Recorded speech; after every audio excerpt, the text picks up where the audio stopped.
Now, I want you to lower this window down a little bit because I want this sticking over the top. Okay. Just like that. That's perfect. All right, you're good to go. Yeah, thanks, Nick. Yep. You know what to do. Thank you. I got to put your I'll be around. laptop where Steve can't touch it.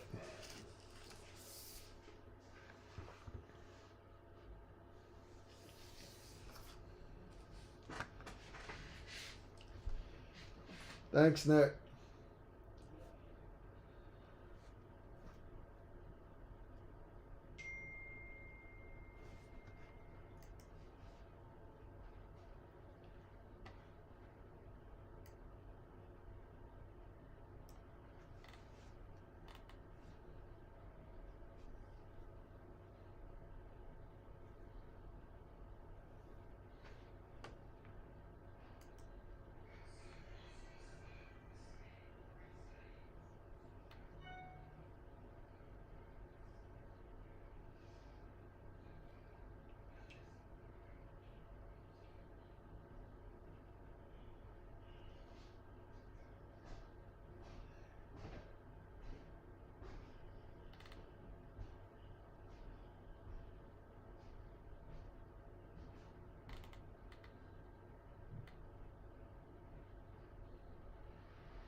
Nick, come here.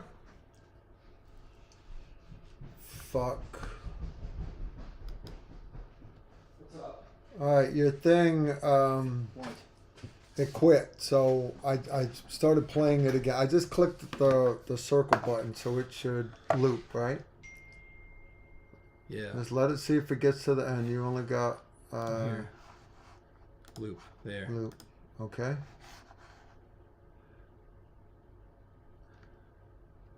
All right, so we should be good then. Okay. And all the rest of the sounds are good.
Incoming right there.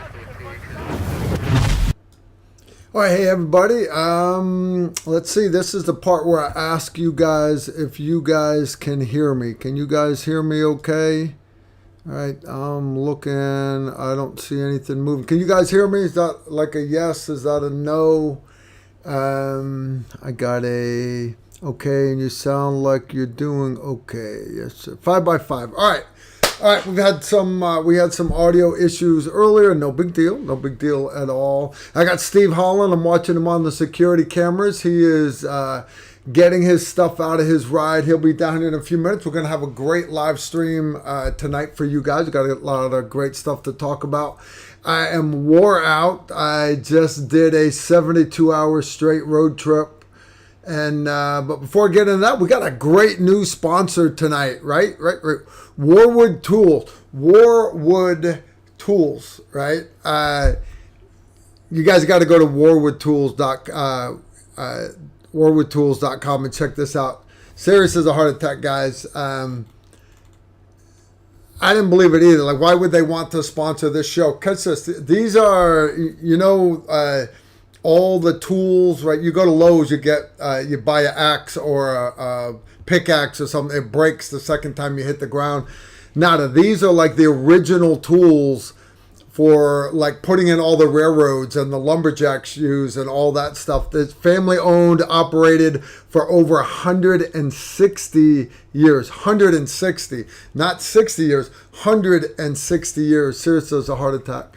So they've been forging hand tools for actually 165 years. This stuff will stand up to anything. All right. Forged here in the USA using 1060 high carbon steel.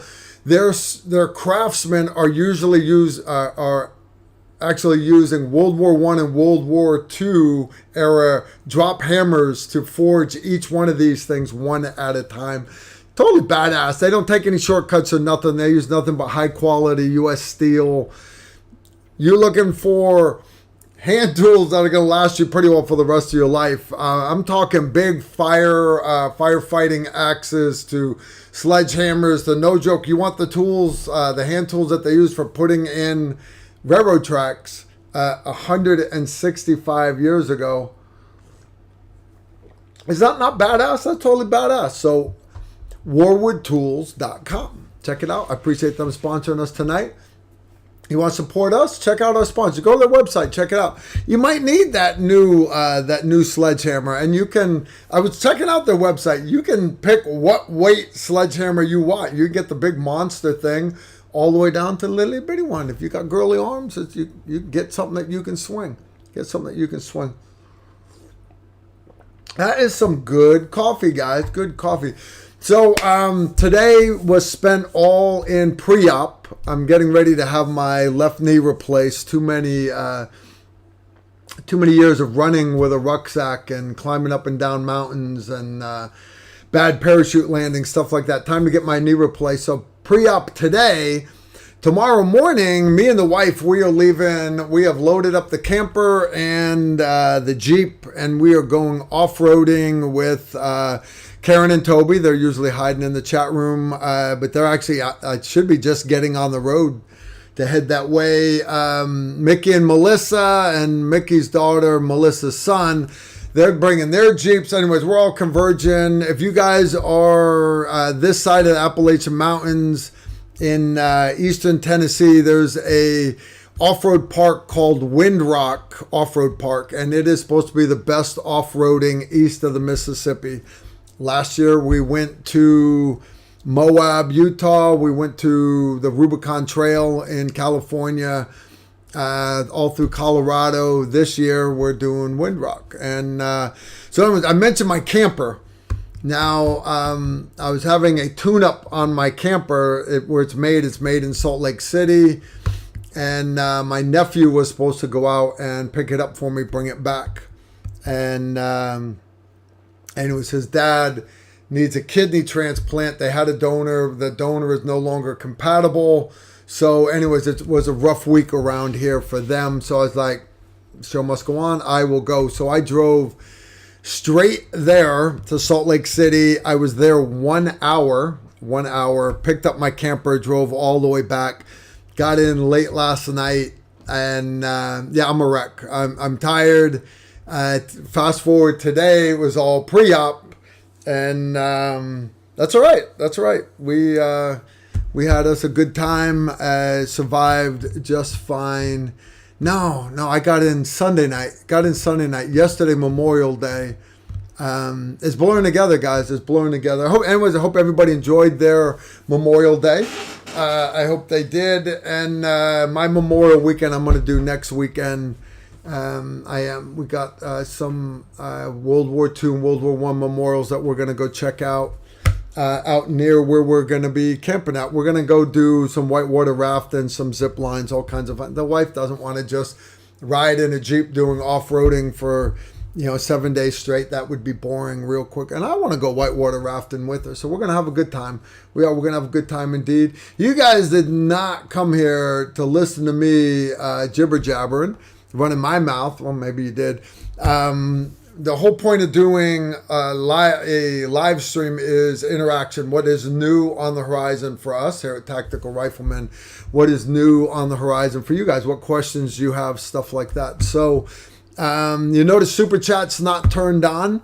All right. You don't have to pay a Super Chat to ask us questions. Put a question in the chat room, and I have moderators that are there that will send them my way. You've got a question, they will send it to me, and we'll all live happily ever after. While I'm waiting for the first couple of questions to come in, and Steve's still hanging out outside. He watches the show for the first few minutes till he thinks it's time for him to come in. I just want to remind you guys that not this weekend, the following weekend at Montgomery County Shooting Complex, Emery and Chad Moorman are running a course that's called High Risk Concealed Carry. We have a couple of slots left too. So if you guys are interested in it, it does not get you a concealed carry license. That's not this kind of course, not at all. You have the license in your wallet, or you live somewhere where you don't need a concealed carry permit. This is, all right, so you've made the decision to carry the firearm. Now let's actually train with it. So you're going to be working on your draw from concealment, because this is different than drawing from a duty holster. And it doesn't matter, appendix carry, 3 o'clock, 4 o'clock, smaller back, whatever it is. So you're going to get in there. You're looking about 600 rounds, 300 rounds per day, different cover garments. There are only 2 slots left. You can sign up online. How you doing, Steve? Good, Carl. Steve, pretty good. Steve is sneaking in right now. Now, besides that, July, we got 2 classes. One of them is low light shooting. I think that class is sold out already. Later in July, we have a 3-day course that's called High Risk Travel. And it is, again, conducted at Montgomery County Shooting Complex. And to me, that is our best course that we run, without a doubt. How you doing, Steve? Good, Key. How you doing? I'm doing Happy awesome. Tuesday. Thank you. TR Nation, how you guys doing? Happy Tuesday. Happy Tuesday. Happy day after Memorial Day. Happy day after Memorial Yep. Day. God bless those who are going on before us. You have a good weekend? Yeah, I did. Did you? Yeah. Well, that's good. Hurt Good my to hear. back. Yard work hurting my back. Ooh, Breaking me did you down. see that tree that fell out there?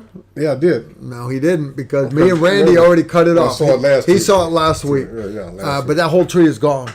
It's Yeah, like a 140-foot tall tree, and Randy came up, and we made... Yeah, I saw the Yes. text from Jamie where he was saying that Yeah. Randy put him to shame at 70 years old. Randy's 70 years old, and he'll run that chainsaw like nobody's business.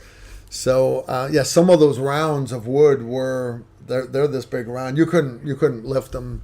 So I went and got the bucket for the on the Bobcat and moved them around. Jamie's gonna split them. And but Randy, you can't stop him. Randy's a machine. Randy is a machine. Oh, yeah. I got a bunch of stuff to talk about, but you know what? I don't care. What's new with you, Steve? What'd you bring us for tonight? I got a picture for you guys from Steve. Yeah, I got a couple of things. You want to start with the picture? Or what you want to do? Yeah, we can start with the picture. All right. Guys, is there a lead into this or not? Well, there's a couple of different pictures. Whatever you bring up, I'll just. You only sent Nick one though. thought I seen 3. Don't worry about it. Whatever I have you got. one. It's called Steve's Pick. Yeah, he probably got confused on the pics because I sent him a picture of a healthy choice dinner. No. He probably thought was like, yeah, this is not for the show. Okay. But it is. It was For the show. Don't worry about it. It's not anymore. Okay, it's all good. Well, I got.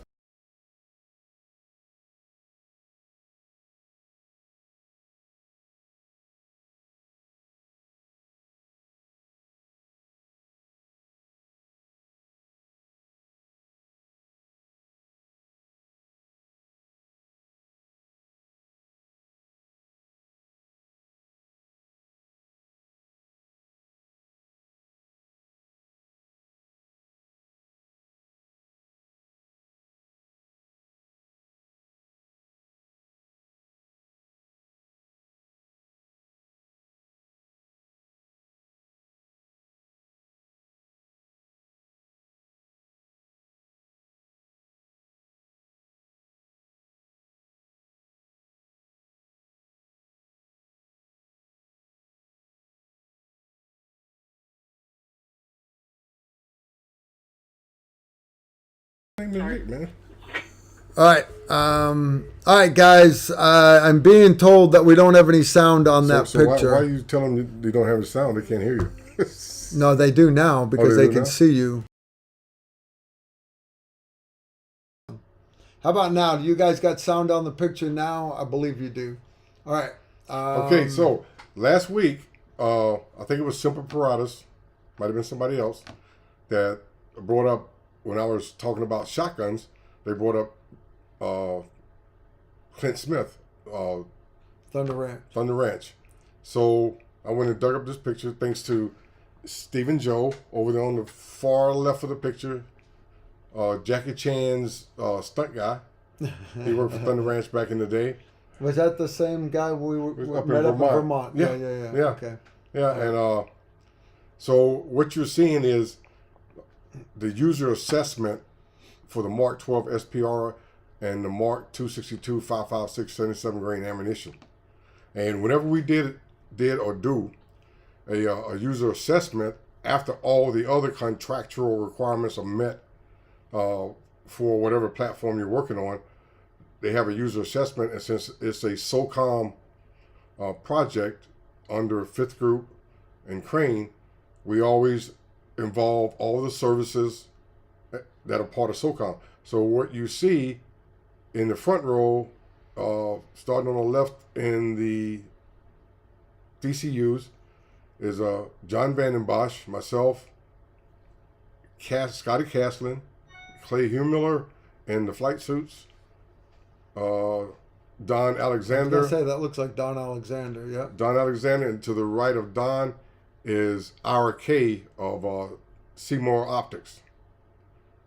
Okay. On the top left, you see, I want to say this, the Navy SEALs and the Ranger Regiment representatives. And you go back to the top right flight suit, there's Sean Renock, and the furthest guy in the DCUs, I forget his name. But that's the Thunder Ranch crew. Clint wasn't there that day for the picture. Nice. But thanks to you guys, I did reach out to Clint. I haven't talked to Clint in probably 15, 16 years. Yeah. And got his contact information. And I sent him a link to the show. And he was like, very cool, very cool. And we just, for the last week, we've been pretty much texting back and forth every day, just catching up. And it was just good to hear from him and get a description of, what he's doing. He's still running training up there in Oregon. That's cool. And I texted him today. I said, wow, at the age of 74, I mean, he's still leaning forward in the saddle. And to me, that's just absolutely incredible. Yeah. That's very, very cool, Steve. Very, very cool. So, right, those of you that don't know Steve, old SF guy, but Steve was at one time a young SF guy, involved in a lot of super cool stuff, but he also, where I started getting involved with Steve was when you were doing the force modernization, and part of that was developing all these sexy guns, including the SPR and the 77 grain, the 262, right? Right. I did that with the Army Marksmanship Unit. Those Mark 12s that you saw in the picture, those are not commercial Mark 12s. All our Mark 12s were built by the AMU for the user assessments. I thought they're made in your garage, Steve. No. No? Well, some things, some designs, I did in the garage. Okay. The 6.8 SPC I did in the garage. The Mark 262 77 grain, actually, I did that with Troy Lawton at the Army Marksmanship Unit down in Fort Benning. And I got interested in that during Afghanistan when we were looking at our options off of the, the M4, M4A1. And then we had started the SOP mod program, myself, Gus Taylor, Walt Mitten, Gunny Barreras from the Ranger Regiment. And at the time, the AMU, of course, they were winning all the service rifle matches, 600-yard matches at Camp Perry.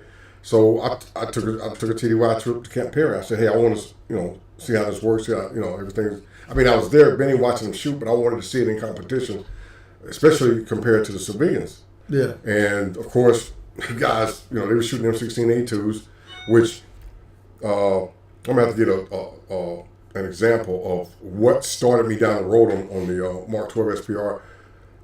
At the time, all the civilians were free floating the barrels on the M16s.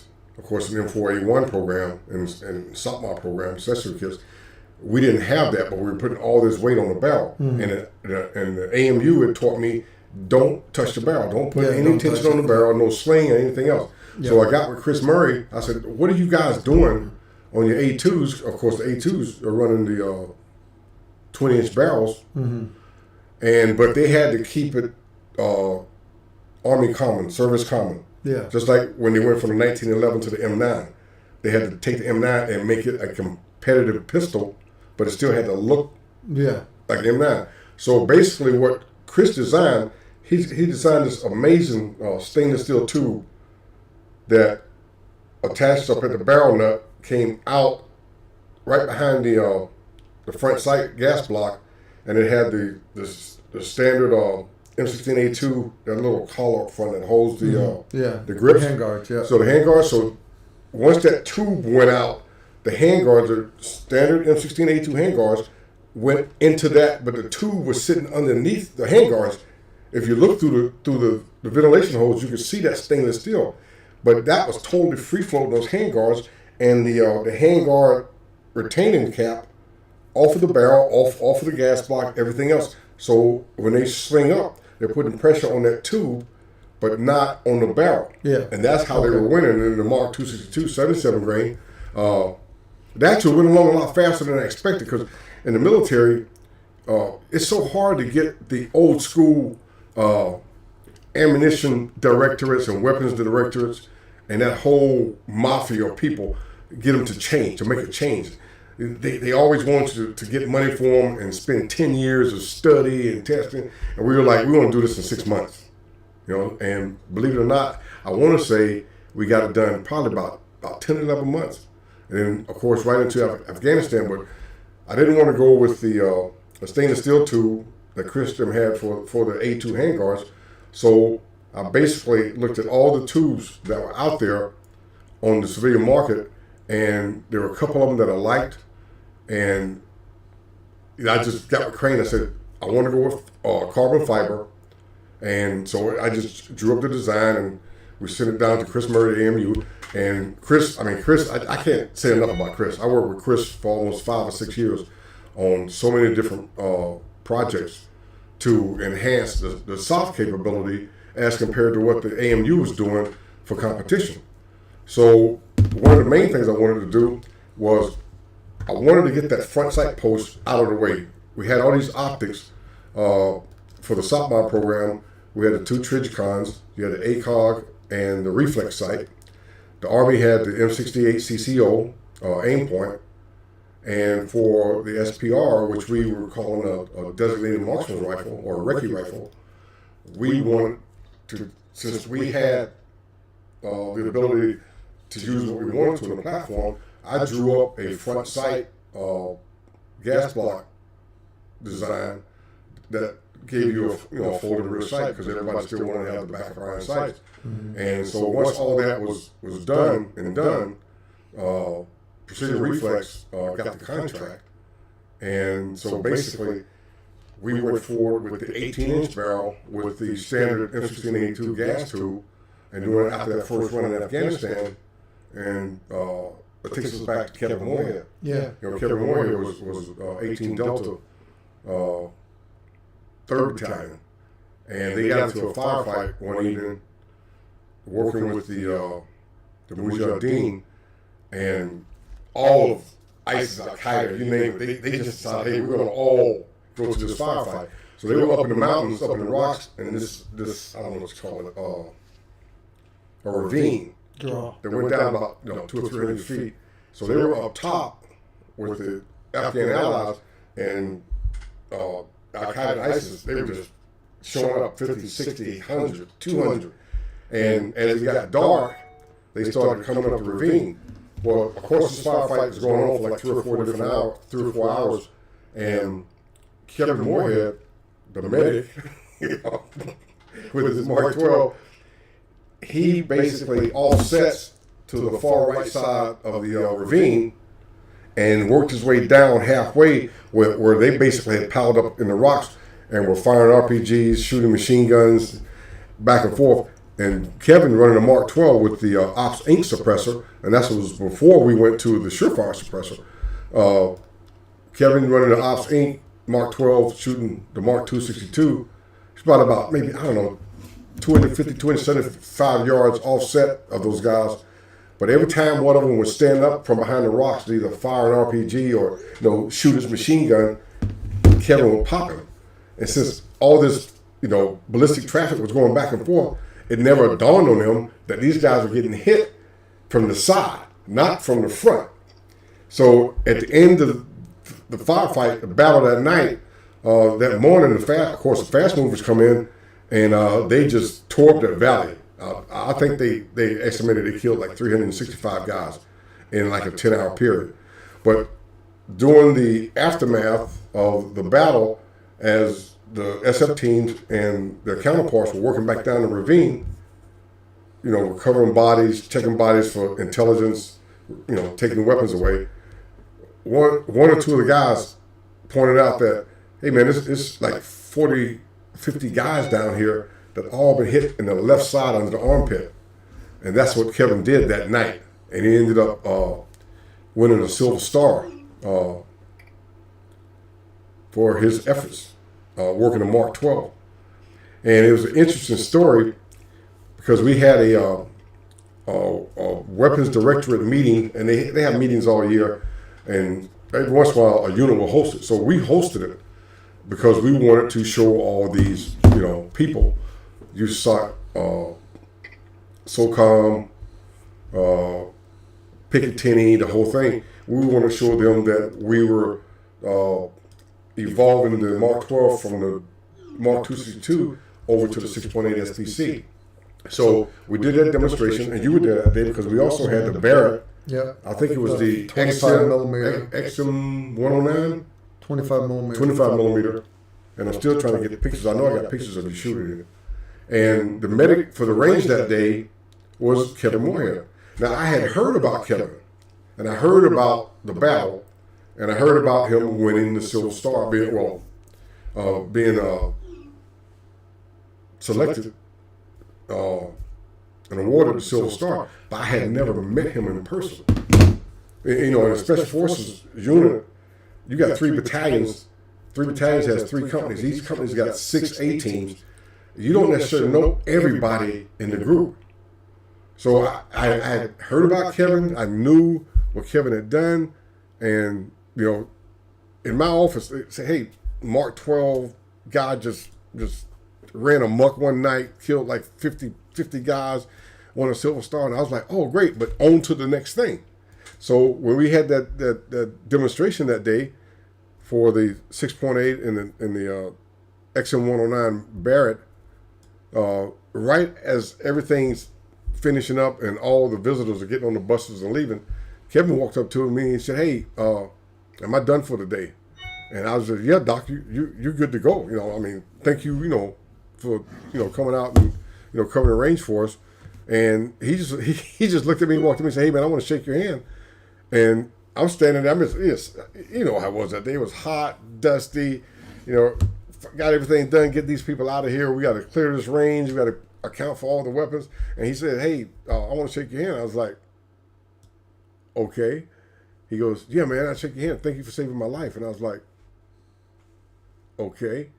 He goes, well, in Afghanistan, this happened, blah, blah, blah, blah, blah. I was like, you're the guy. You're the guy. I've been wanting to meet you. Let me shake your hand. And we were shaking hands. And Phil Seeberger, great patriot, Phil Seeberger, the owner and designer of the suppressor for Ops Inc., and he was standing there. And Phil got into a conversation with Kevin because I said, hey, this is the man that designed the suppressor you guys were using. So they started talking, and I was looking for the photographer. I wanted to get a picture with Kevin Moorhead. I said, I want to get a picture with him. You know, Mark 12, SPR, Silver Star.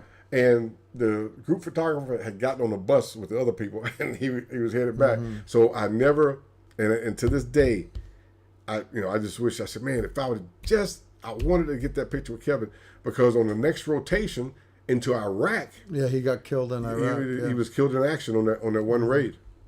And when the team came back, and I guess a couple of months later, one of the guys on the team that I happened to know, he came by to talk to me about something, and I said, hey man, I'm sorry about what happened with Kevin, and he walked me through the whole battle, the whole raid, and it was just one of those situations where, there's no answer to why one dies and others don't. It's just, I mean, he was doing his job. I mean, he's the medic on the raid, but he was still in the fight, just as you were. He was all team the time. sergeant then. Yeah, as you were always, even though you were a medic. Yeah. And so just whenever we think about Memorial Day and those who have fallen, and everybody talks about the ultimate sacrifice, to me that just doesn't do it.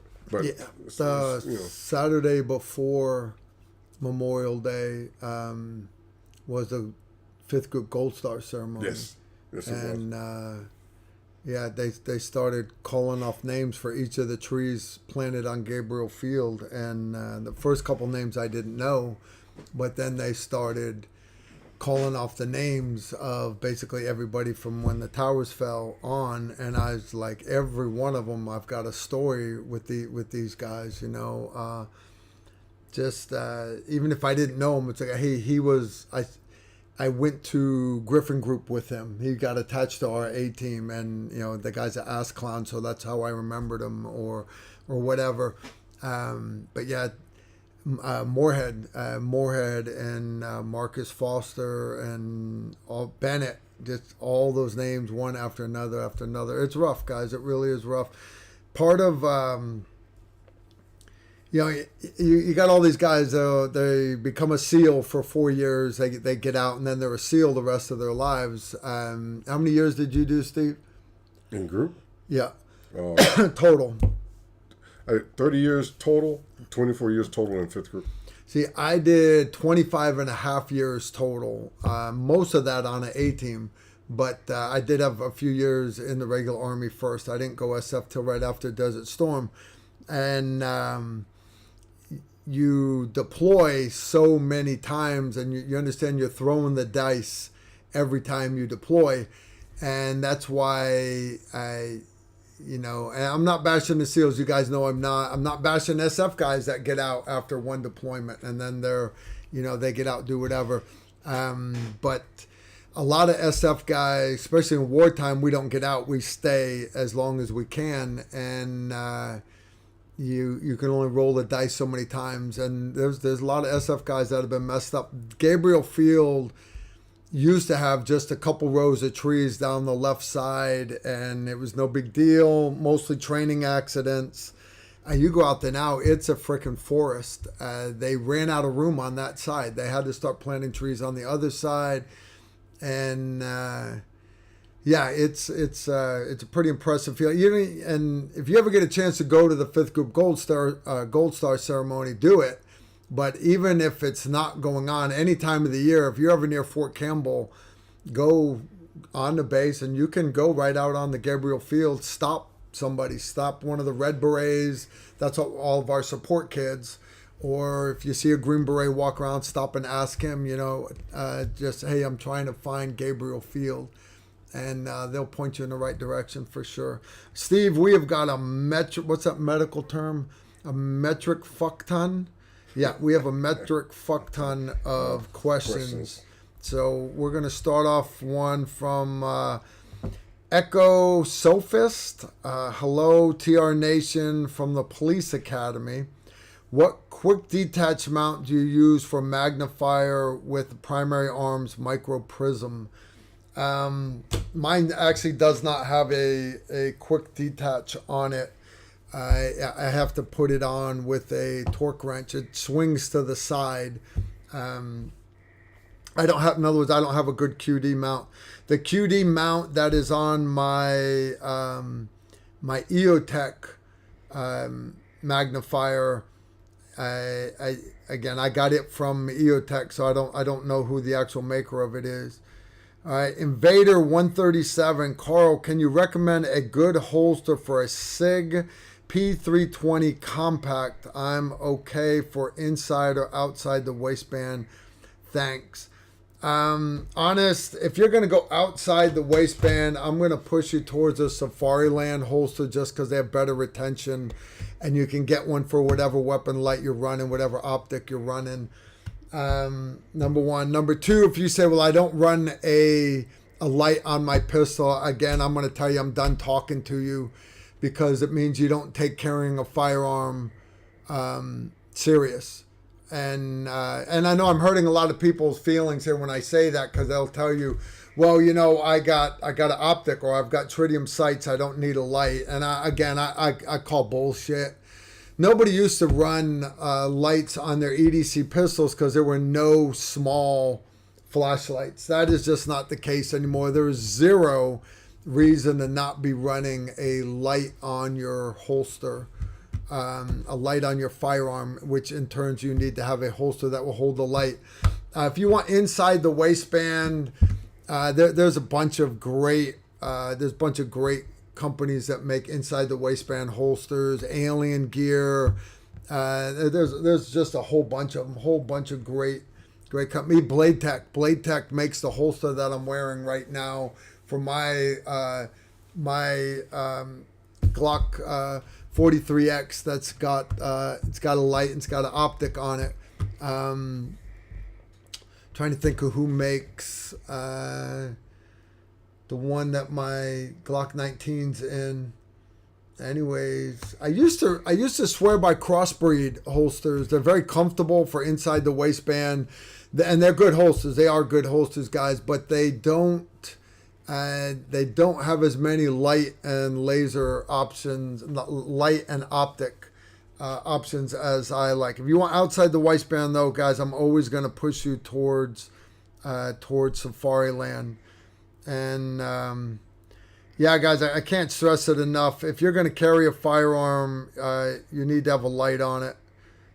Whether it's pistol, shotgun, or rifle, you need to have a light on it. Why? I appreciate you asking. You need to be able to see the target, not just see the target. You need to be able to see, is it actually a threat? And if it is a threat, is it a threat that warrants deadly force? That sounds trivial.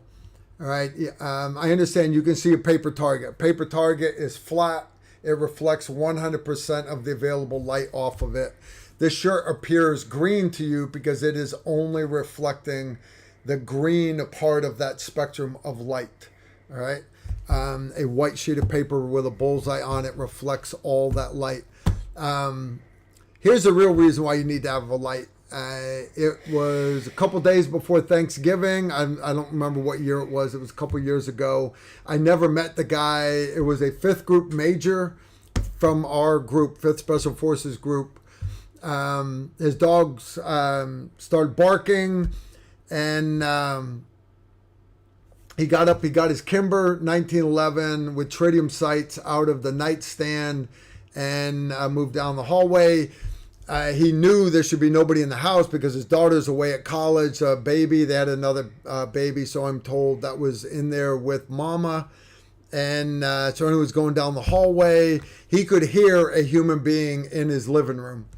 The problem, though, was the human being in his living room could hear him coming down the hallway, and she decided it would be funny to jump out and scare her dad and surprise him that she was home 2 days early from college for Thanksgiving. He shot his daughter dead right through the chest. That is a doornail. And could he have flipped on a light? Yeah. Could she have flipped on a light? Yeah. But understand, if the power's out, you may not have access to lights. You understand, they have rolling brownouts in New York City, and when it happens, if you're in the middle of a skyscraper, aside from the emergency lights, there's no light. It doesn't matter if it's broad daylight. And the last rolling brownout they had, it took about 20 minutes for the people to start looting.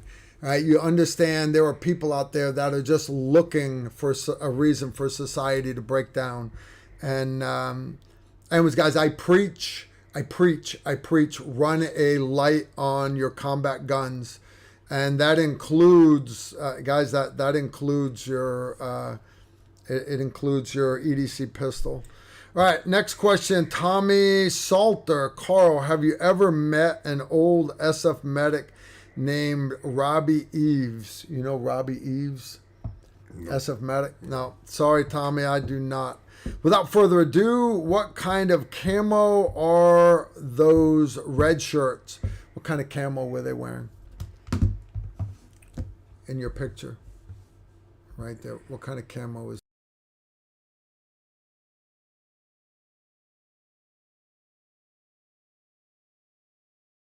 Guys in the red shirts, Yeah. those are the Thunder Ranch instructors. Who? What's your buddy's name? The Oriental guy? Stephen Joe. Stephen Joe. He was wearing chocolate chip pants. What we called, the original. They weren't DCUs. What were they called? They were called chocolate chips. We called them chocolate chips. You know, Desert camo. I think they were called just Desert Camo because we had the ACUs, the DCUs. Of course, we had the OG 107s. Yeah. That was my favorite uniform. And BDUs after that. BDUs. But BDUs. the OG 107s, my gosh, those things work anywhere. Even though they were one solid green. Yeah. It's kind of, with during the Vietnam War, with the Viet Cong wore the black pajamas. Yeah. And people say, well, they wear black pajamas was the green jungle. But it is so many shadows in the jungle. And there's so many black spots. Broke it up. That black blended just about every place. The OG 107s, even though they was just one solid green, kind of like called shirt, but the whole uniform was the same color. You would think there was no pattern to break it up. But by the time you finish sweating and rolling around in the dirt and the dust, you ended up matching the terrain. Mm-hmm. And they were, as far as I know, they were the first ripstop uniform that we had. You guys understand what ripstop is? A lot of you don't. Think of a cloth that is very, very thin, so it breathes better. It would tear easier also, right? Yes, but to make it tougher, about every quarter of an inch, they ran one. It was almost like a monofilament. Yeah, like a fishing line. 9 lines. And so the rest of the cloth breathed very easy and would tear very easy, but every quarter inch, there was one thread that was super, super strong. And it went horizontal and vertically. So you had a mesh, basically, of strong thread to support the thin, breathable thread. And it did work very, very well. And one of the things that why the OG 107s, and it's mostly related to Vietnam, but somewhere in the 80s and 90s, they brought them back. Because I remember when I got out of the Q course.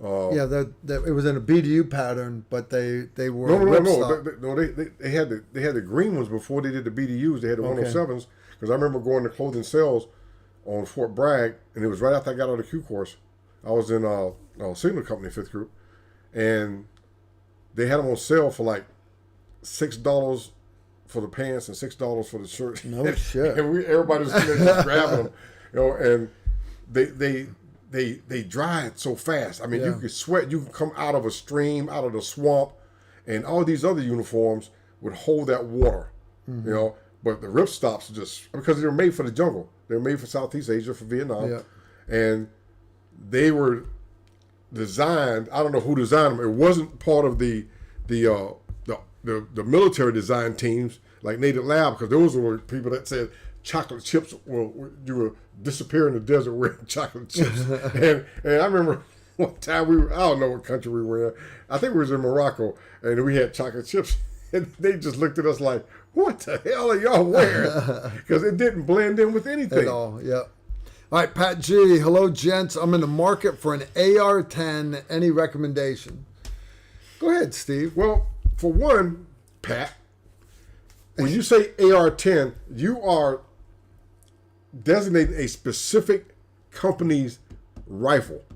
And I know what you're wanting to say. You want a 7.62 by 51 308 Winchester AR.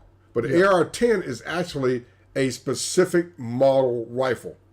So when you say you want an AR-10, I'm just automatically. We knew what he meant. Yeah, we knew what you meant. We knew what you meant. I'm just saying. Yeah. I'm just saying.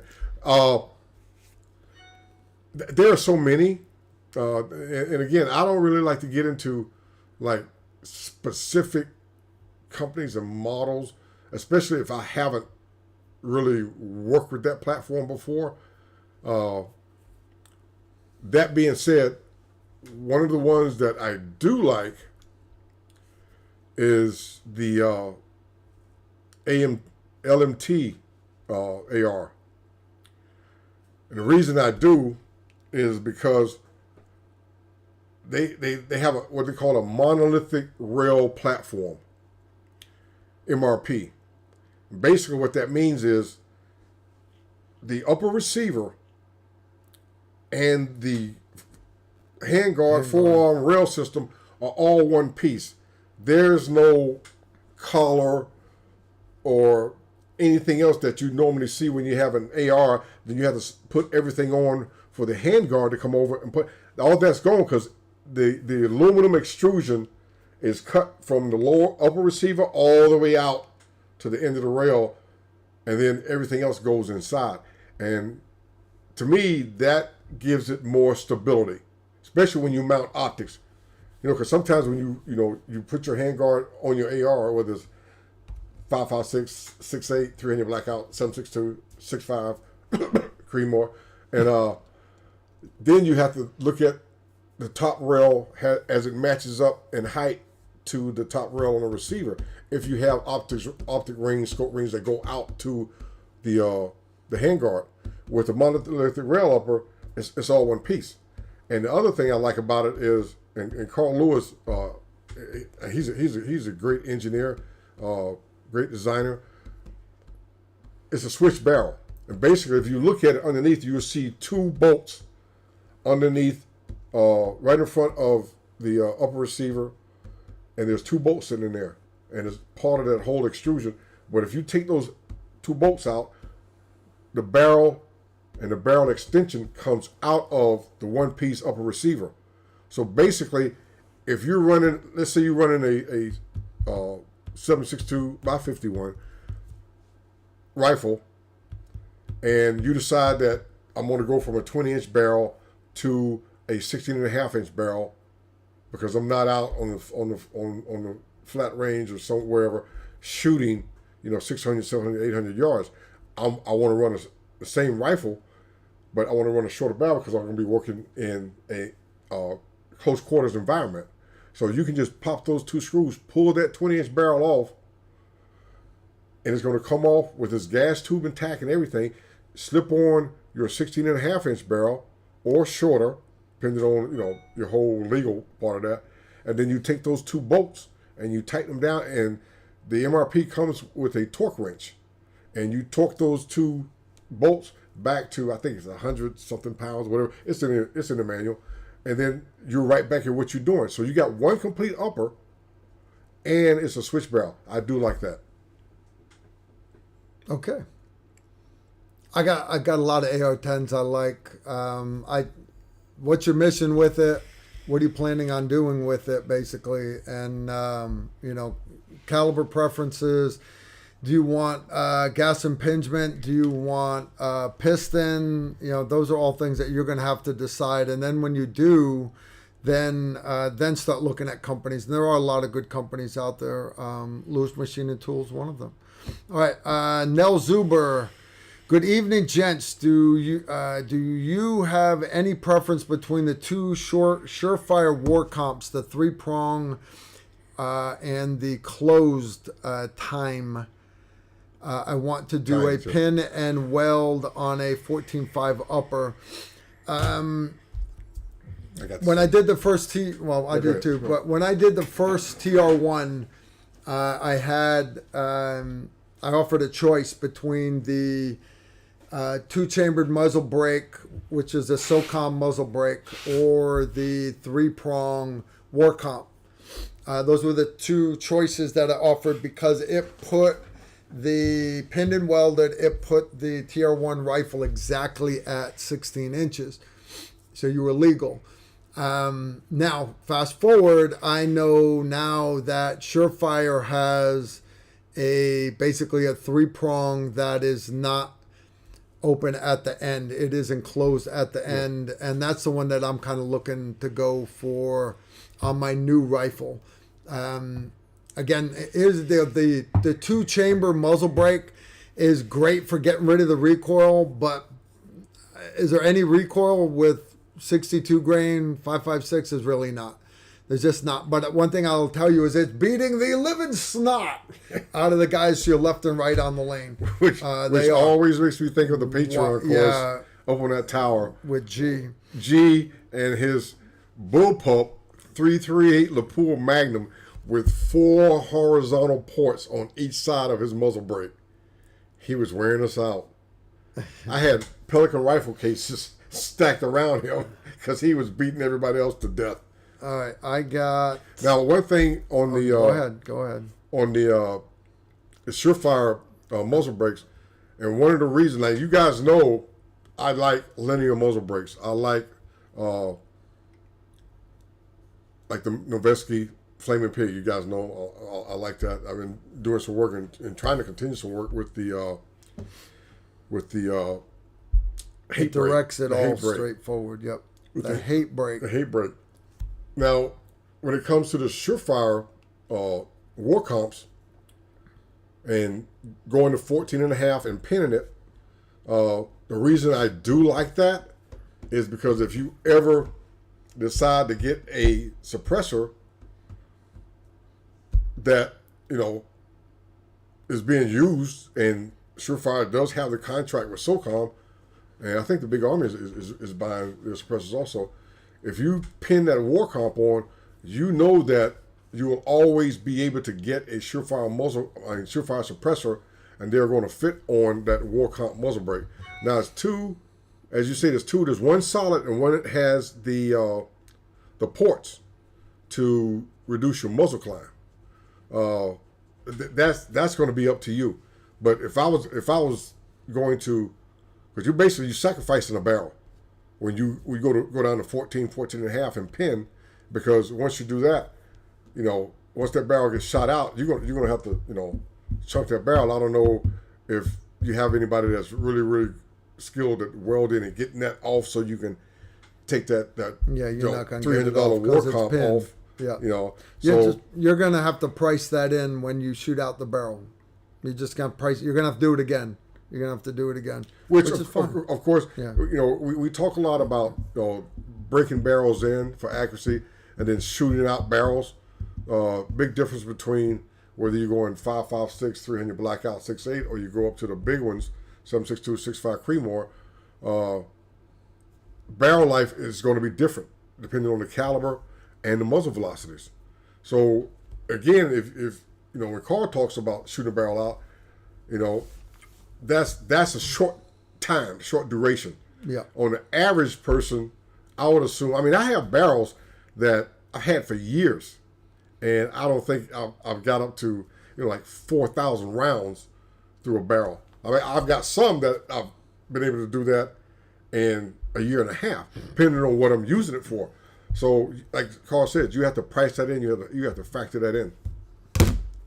All right, I got another one here. Without further ado, are battlefield nukes a real thing?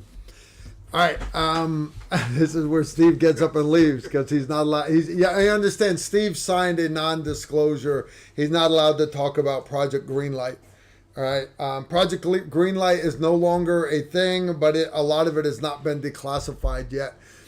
The U.S. military, and I can't tell you what the Chinese have or the Russians, but the U.S. military, at one time there was actually nuclear artillery rounds for Navy ships that were stored at Fort Campbell back where it was Camp Campbell.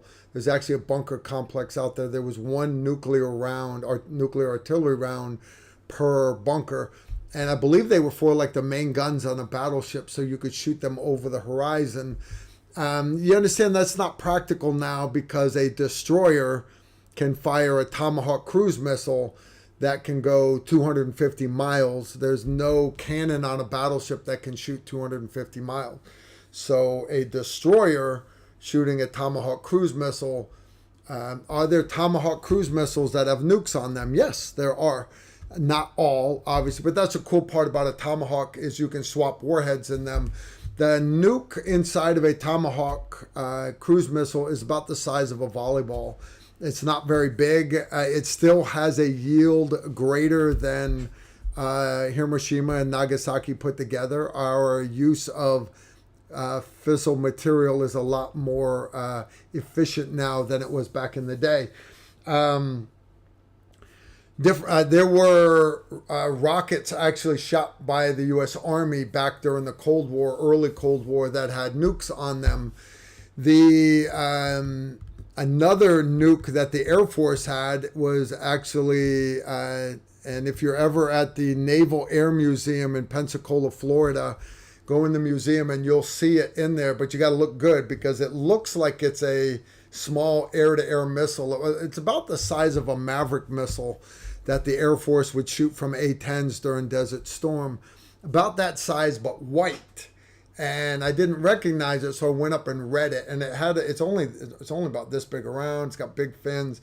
And it was basically designed for when those backfire bombers were coming in supersonic for the aircraft carrier, whichever F-14 Tomcat happened to be up on station.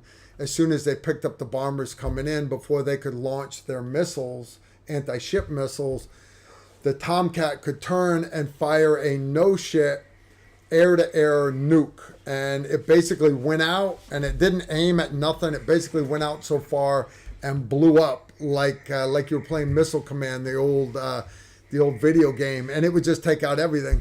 That's considered a tactical nuke, but you say battlefield nukes, that to me is tactical. The smallest nuke that the U.S. Army used to use tactical was Steve's got pictures I'm not allowed to show you guys. That's Steve's package. He had the parachute, and that's another one. I don't know if you guys can see that. Yep. Steve's not allowed to say this out loud. If you want to see these in person, next time you're in Vegas, go to the Atomic Energy Museum, which is it's about 2 blocks off the strip. No, I was talking about the smallest tactical nuke used by the U.S. Army. It was actually for the 4.2-inch mortar. It was still in use when I first joined the Army back in 1985. I'm not a mortarman. I do not know when it was eventually taken out of service. From what I am told, and again, they can change that shit every day for all I know.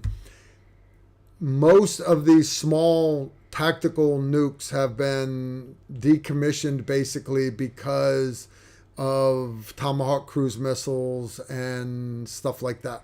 So are there still special op deliverable nukes. Yes, there are, and this is not the forum to be talking about them. Steve loves. Let's see if I can get that picture up for you guys. Oh. That is basically, that's not actually Steve Holland, and that is what we consider a front-mounted rucksack. That guy is doing a military free fall with a thermonuclear freaking bomb strapped to the front of him. The problem with this, guys, is you're not invisible while you're free falling. When you open your parachutes are not invisible. So you show up on radar, and then the bad guys, they're going to come in quick with helicopters to try to find you. It was a viable mission back in the day. However, and you understand the whole point of it, again, he's not allowed to talk about it, is in order for our B-52s to be able to get over the motherland and deliver their nuclear bombs, you had to take out the MiGs. So the bases that had the MiGs on them, by Soviet doctrine, they run a 1 kilometer minefield all the way around the airfield. So how do you take out the MiGs? Maybe with a Barrett with Rofus rounds, but understand a lot of those MiGs are in hardened bunkers. And by the way, there's a quick reaction force. A better way to do it is halo in, have your guys walk there, and then bury a nuke. Yeah. Understand, once they leave, there's no turning it off. The president has changed his mind. No, you understand, there's no, but the plan was the nukes would go off, take out the MiGs, and then the B-52s could come in less threatened. That doctrine has since changed because the B-52s no longer have to go within 250 miles of the motherland. They can actually get close. And then if you've got so many B-52s, some of them actually drop cruise missiles that are drones. Each one of them electronically looks like 50 other bombers.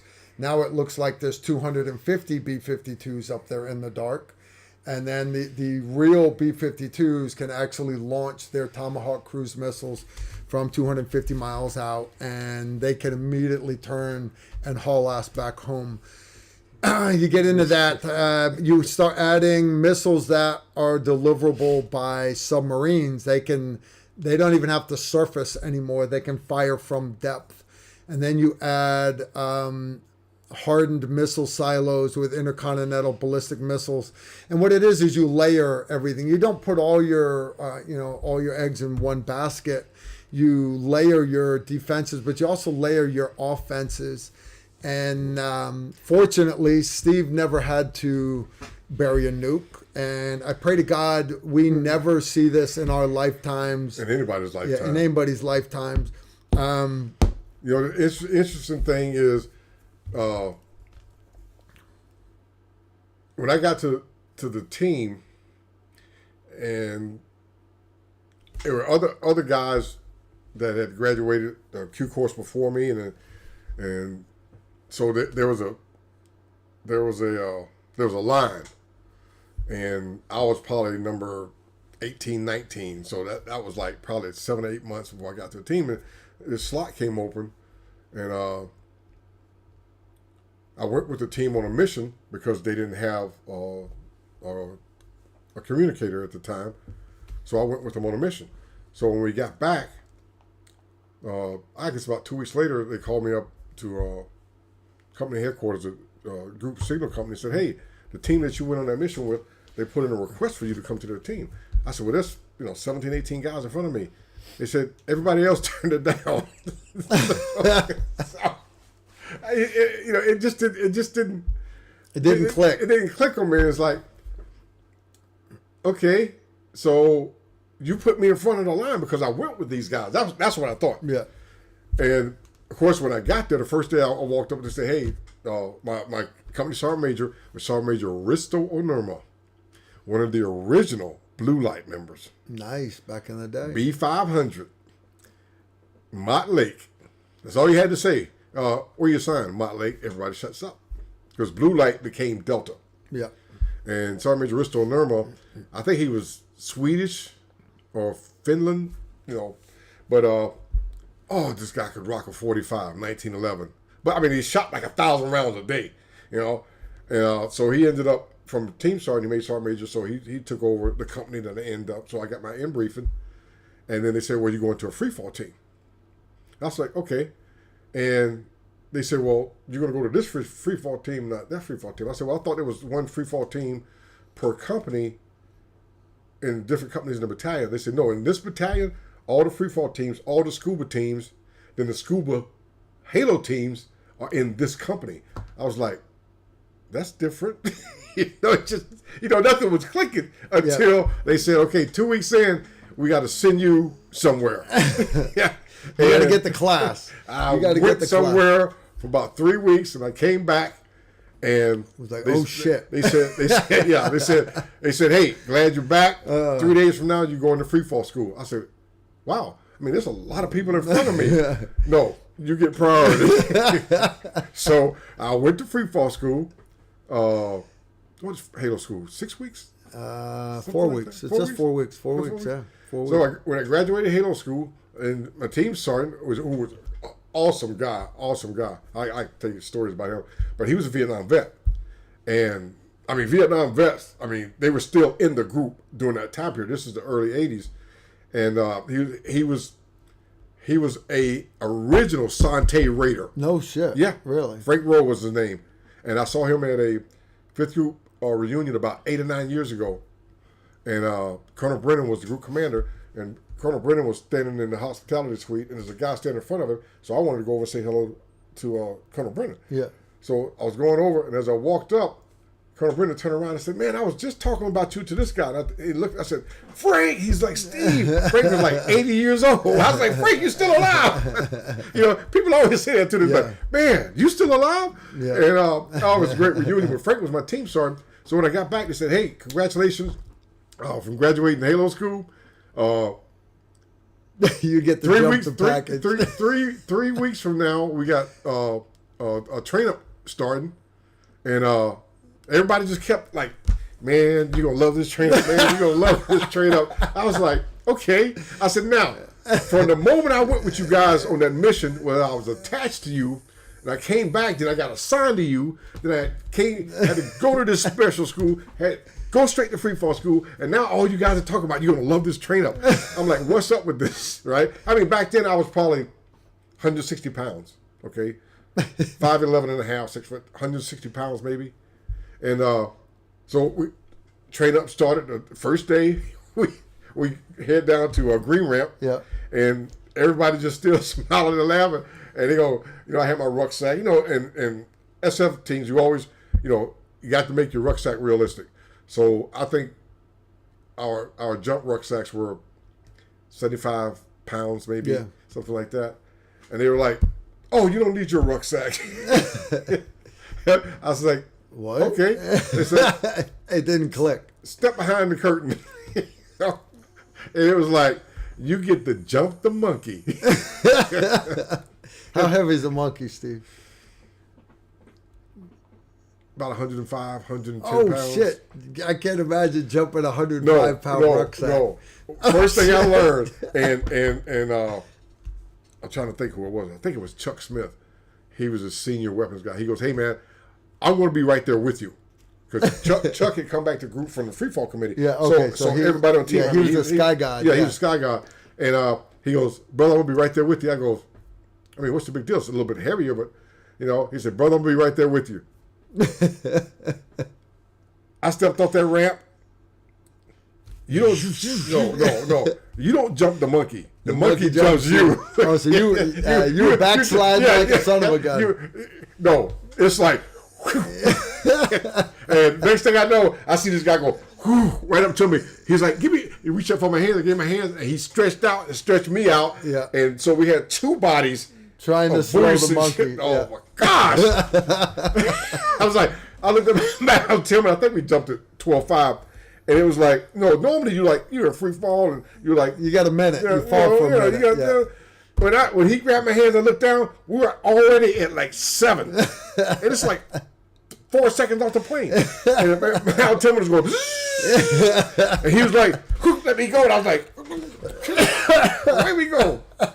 Oh my gosh! I mean, you literally, you have to be in a sitting position. I mean, you have to sit on it. Well, You're basically you're falling like this instead of falling like this. You're falling, and it's underneath you, and all you're doing is right here looking. Okay, 8, 7, 6, 5, 4, 4. And then when you pull, it takes like forever. It's like come on, because you got a burble of bad air above you. It's like open. And you do get an opening shot. Oh, I bet. Oh, yeah. I bet you do. Now, see, on round canopies, if you jump around canopies, tactical like the 82nd Airborne and Rangers, you come out, static line, it pulls that chute out, and pop, and you get an opening shot. Free fall, that square just kind of like takes its time open. It's like nice and you smooth. got your slider that comes down slow. Oh, yeah. Boy, when you jump in a monkey, that shit happens right now. Right now. I appreciate you sharing that with us, Steve. No, I'm not. is I'm just awesome. talking about jumping heavy objects. I'm not talking about, anything in, detail. Jump the monkey. Yeah, we don't do random questions, Susan. Remind me to tell you about the first time we had to do it out of a Black Hawk. So you got nothing but dead air Dead coming air. out. Dead air. Dead air. No, you don't. It's shoot. You sit. Oh squat. shit. Oh shit. I think Chuck was the only one on the team over like a 6 or 7 year span that I ever saw actually get into a free fall iron cross position with the thing. He must have had those legs out straight. Damn. And don't even try to jump it on the front. That was rear mounted in that picture because it looked front mounted. Yeah, whoever that guy was, God bless him. But I'm telling you, you put that thing on the front, and wow. Whew. Cash Me Outside's back with another one. What can you tell us about the Quds Force? Quds Force is the Iranian Special Forces. Rumor has it they are coming across the southern border with the South Americans, Chinese, and everyone else. I wouldn't doubt it, but again, there are rumors. Understand, guys. You think for a second that they have an ID card in their wallet that says that they are a sergeant major in the Iranian Special Forces. Honest, right? So understand you're not sending assaulters and snipers here in onesies across the border. Units that are coming across the border, you understand those are intel units like our TF Orange out of Virginia, the Secret Army of Virginia. They don't exist. Everybody knows Delta doesn't exist. Everybody knows SEAL Team 6 doesn't exist. TF Orange really doesn't exist. They don't exist, guys. They don't exist. Except for Hollywood. But understand, those would be the kind of guys, if we were going to be infiltrating across the southern border of a country like the United States, it wouldn't be Green Berets doing it, unless you were getting ready to go do ops. Could the Chinese working with the Iranians be putting? If they did, it would just be sabotage stuff. It's not like they're gonna go steal a plane and fly it in the World Trade Center.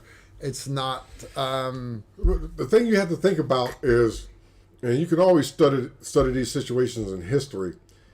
We're not the only ones that conduct unconventional warfare. UW, okay, and we're so much more of an open country than anybody else, any other country in this world. And the problem we're having right now with the southern border and immigration, and 3 or 4 years ago, it was like, okay, they come from Guatemala, they come from El Salvador, Honduras. I mean, they're catching people from like Tibet, and think about what it takes for you to get from that area to Mexico. Mm-hmm. It takes a lot of resources. It takes a lot of coin. So most people that have coin are going to come in on a 747 with the proper paperwork. But for these people to come from China and these other places, they make it to Mexico. Wow. And then they pay the additional, cartel fee $30, $40, $50,000 to come across the border. Those aren't people looking for a job. No. If you got that kind of coin, so we're not the only ones that conduct UW. All right, Harley Softail, he's looking for a good budget Milrad low power variable optic for a 13.7 pinned and welded AR build. Your thoughts on the primary arms Nova versus the Vortex Viper PST? Honest, dude, I don't like either one of them. You hear me out. Hear me out. You mentioned primary arm. I don't know if this is the right one. This is their old one. I'm trying to see if I got one of their new ones here. They make one that is called. They have a 1:8 primary arms. It has a 1:8 low power variable optics, first focal plane, platinum series. That is their top of the line PLX. They're not allowed to say platinum series anymore. They have silver, gold, and platinum. All right. The PLX is their top of the line stuff. Japanese made glass, made in Japan. The whole optic is. I like the one with the ACSS Griffin reticle. You specifically mentioned you want a Milradian reticle. I want you to look at the ACSS Griffin and get the one with the M on it. And that will be in Milradians. And I don't have it. Shit. They're all mounted now. Yeah, honest, I had two of them. I literally had two of them sitting here, but I just mounted one on a 308, and I just put the other one on my Ruger 1022. Believe it or not. I love 1022. It's a great gun. Why did I pick that optic? Because it's badass. Number one. Number two, because it's badass, and I got a lot of squirrels. And if you're gonna go to combat with squirrels, I got 5 in. I want to say hour and a half. They're all over there.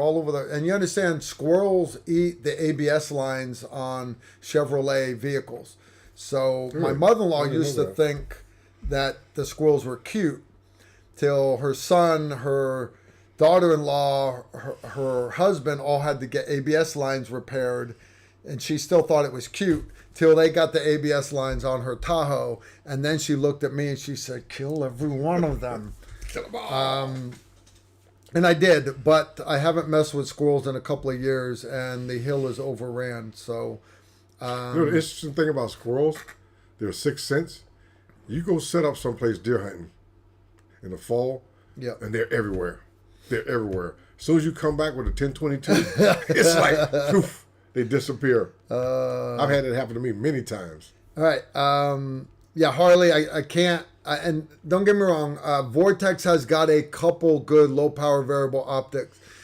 So does Leopold. So does Night Force. Smitten Bender had one. I was on the fence about doing a video review of it, but honestly, it's like 3 times the price of some of these other ones, and it's not any better. And I owe you guys better than that. So one of the companies that had recently popped up.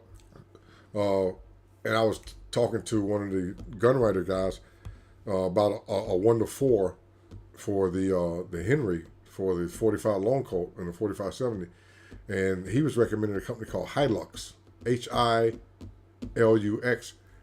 I looked them up. Seems decent. I haven't ever used them before, but I kind of like the way they have it. Their 1-4 set up. And as I mentioned on the last show, where we were talking about the perfect sniper rifle, I like to stay around 2.5 to 10, 2.5 to 12. I don't go above 12. I'm not saying I don't have scopes with a magnification that goes above 12, but for in a tactical perceived scenario, I try to stay away from anything above 12, because once you go above 12 power, and it's medically proven, it will fatigue your eye a lot faster than lower power scopes. Just keep that in mind. Full Spectrum Dominance is here with a question. Evening, gents. Happy Memorial Day. What are the effects of elevation on ballistics within 100 meters? Honest, within 100 meters, I wouldn't even worry about it. But hear me out. All right. how we teach it, and again, the equations I'm going to give you are, I base all my stuff off of 7.62 by 51 because it is our most common military sniper round. You adjust it, your 6.5, 300 Win Mag, stuff like that. But rule of thumb is every 1,000 feet of elevation change above or below where you zeroed your gun is going to impact the bullet 1 minute of angle. What I mean by that is, let's say you're shooting at 300 meters, all right, and you zeroed at 600 feet right here at Fort Campbell, 600 feet above sea level, but you're getting ready to go elk hunting in Colorado at 3,600 feet. That 3,000 foot difference in elevation, the molecules of the air are spread out a little bit more. So it is going to 1 MOA at 300 meters. You're going to be hitting 3 inches higher. All right. At 100 meters, you're going to be 1 inch higher. All right. But there's so much more to it than just above elevation. All right. Changes there because changes in temperature does the same thing. The reason the elevation changes is affecting your zero is because the higher you go up in elevation above sea level, the more those molecules of air are spread out. There's less drag on the bullet. It's the same thing when the temperature goes up. Hotter air is thinner, the molecules spread out. Now you get changes in barometric pressure. You got a storm front coming in. You've got a high pressure system that's pushing those molecules of air back together. You see what I'm getting at? So there, I've got Steve saluting somebody on the internet. Okay. Byron Russell. There we go. Oh, Russ Man's watching. So you see what I'm getting at? But you're saying 100 meters. No, don't even worry about it. And here's why I say that. If you're good, you can miss an inch high or an inch low and you're still getting the brain stem. All right, you can aim right here. You can miss an inch high or an inch low, and you're still getting the heart. All right. Excellent question, though. A lot of people don't consider the effects of environmental conditions at 100 meters, except for like maybe your police snipers, where most of your police sniper schools, they go out to a whopping 120 yards, actually. Yeah. I think the average SWAT sniper shot for 2022 was 57 yards. Don't quote me on that. But I want to say it was 57 yards. I think it was really close to that Yeah. because I had said that it was 80 yards, but that was from a few years ago, and then someone looked it up and they said, hey, it was 57, 58 yards. I actually get because you guys, I know you're going to want to say that me and Steve are just pulling shit. Me and Steve, we just pull numbers out of our ass, No, right? Carl pulls numbers out of his ass. I don't pull numbers. I never quote numbers. Statistically. This is your police sniper utilization report for 2021. All right. This is a printed document. They come up with these things every year. And again, I happen to have this one. I could see it.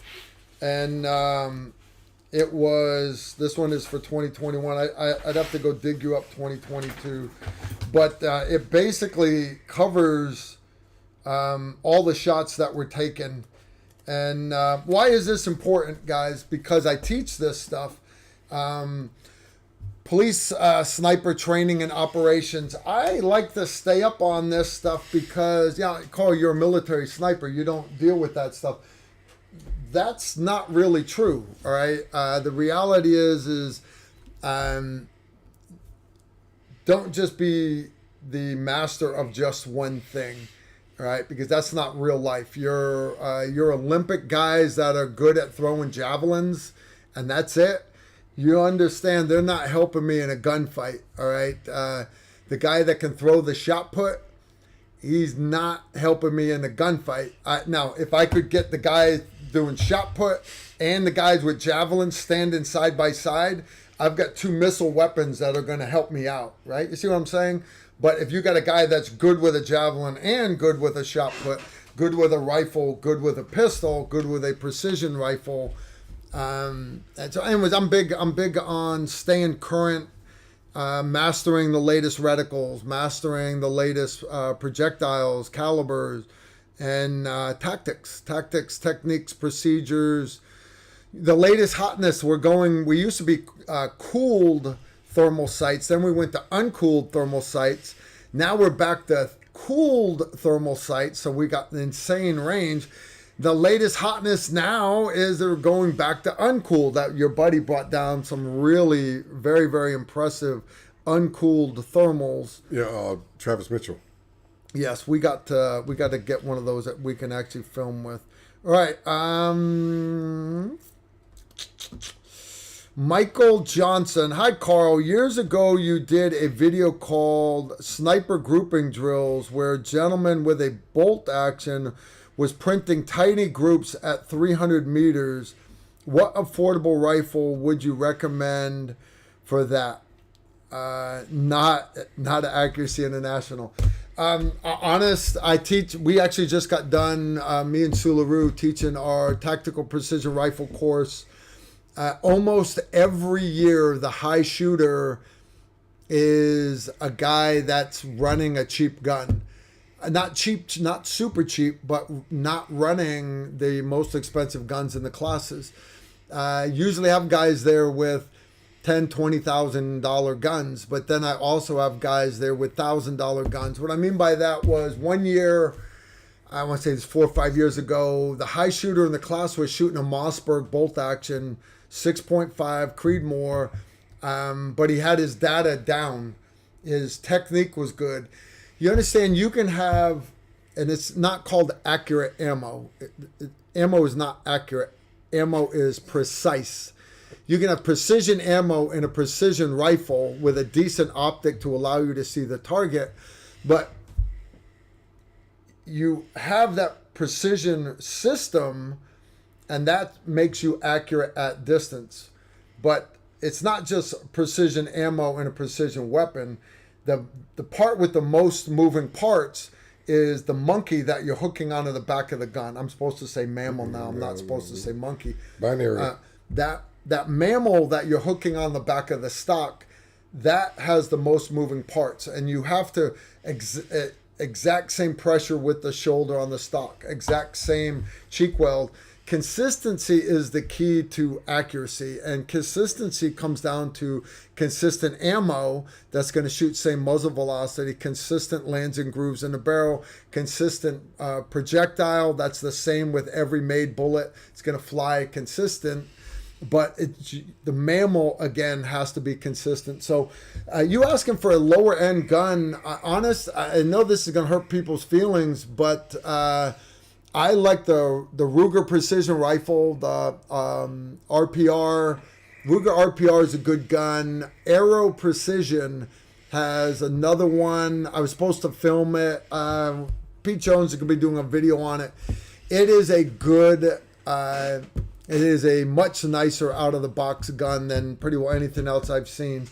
But even my Ruger RPR it's a good gun. It has a nice adjustable stock on it. And that's a big thing, is you've got to be able to size a weapon to you. You look at your really good sporting clays and trap shooters, they, if you've got an unlimited budget, they will take you somewhere and they will measure you. They will make you a plastic 3D printed stock. And they'll take you out and you'll shoot and they'll make little adjustments. And when it's ready, they will shake your hand, okay.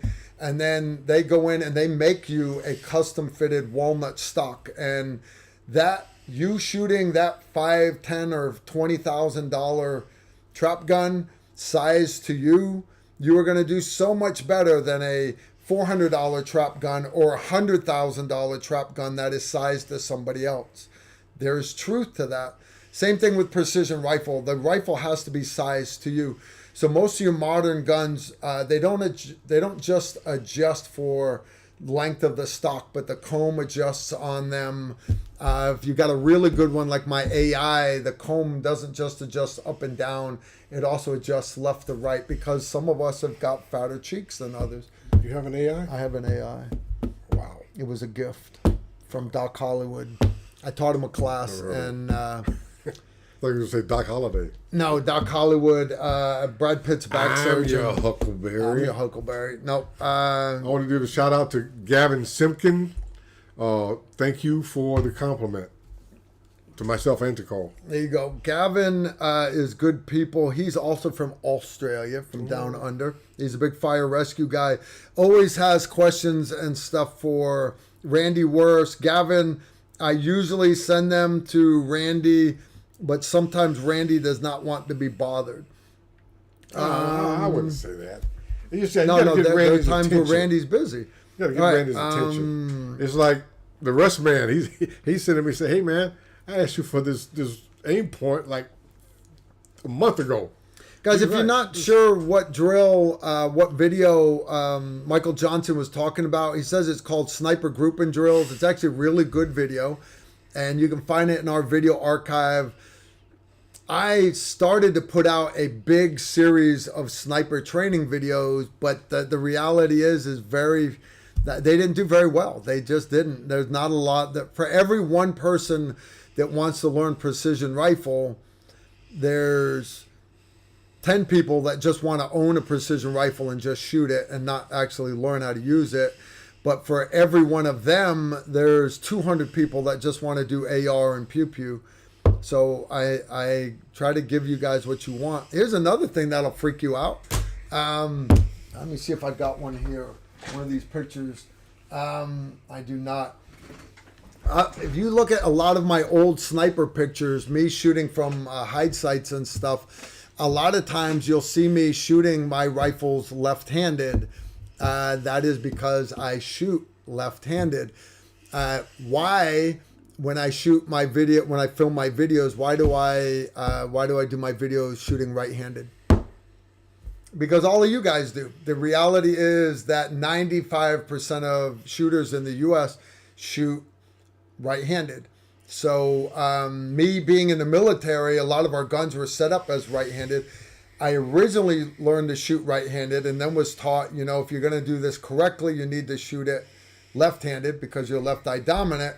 And how I got better at it was I learned, there's a benefit to be able to doing both because some walls I can get behind cover better this way. Other walls I can get behind cover this way. So I shoot very ambidextrous and I have no problem going from left-handed carbine, left-handed sniper rifle, left-handed pistol to right-handed and back and forth. Anyway, so a little bit of military trivia for you there. You all watching Carl. This is for you, B2. B2. Down in Alabama. All right, Oh, he said the lights are bright. I said, yeah. If you can see, there's one. all right. Okay. We got John Emto.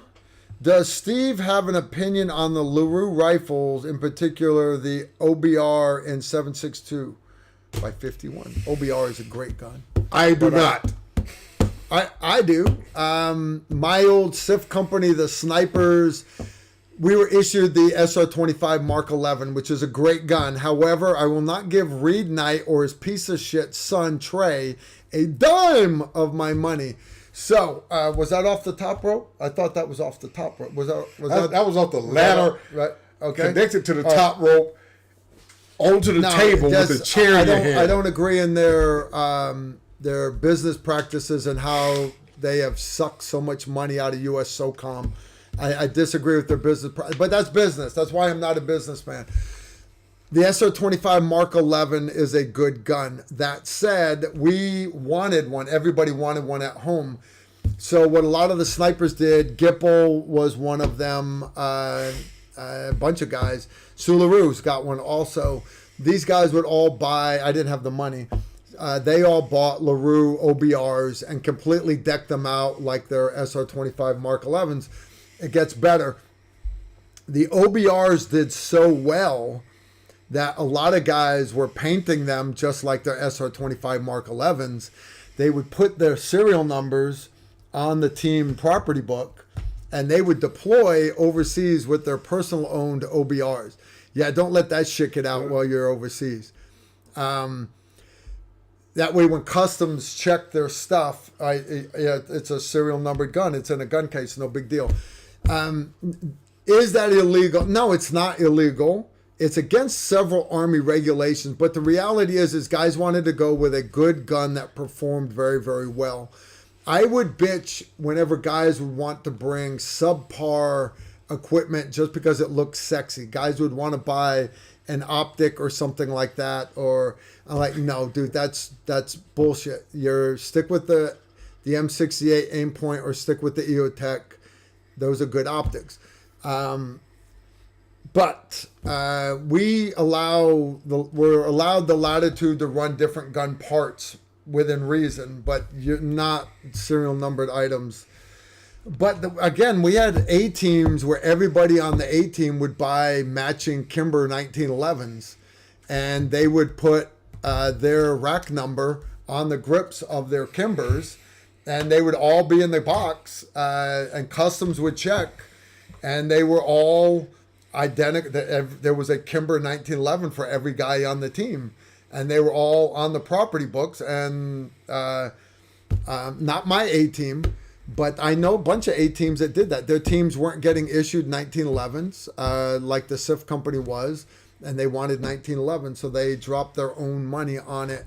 Have you ever heard of TOF? Yeah, Patriot Ordnance. No. POF. No, not POF. PUF. TOF. TOF. In regards to TOF. In regards to ballistic coefficient or ballistic calculation? Yeah, time of flight. He's talking time of flight. Okay. Time of flight. As far as ballistic coefficient, what is it?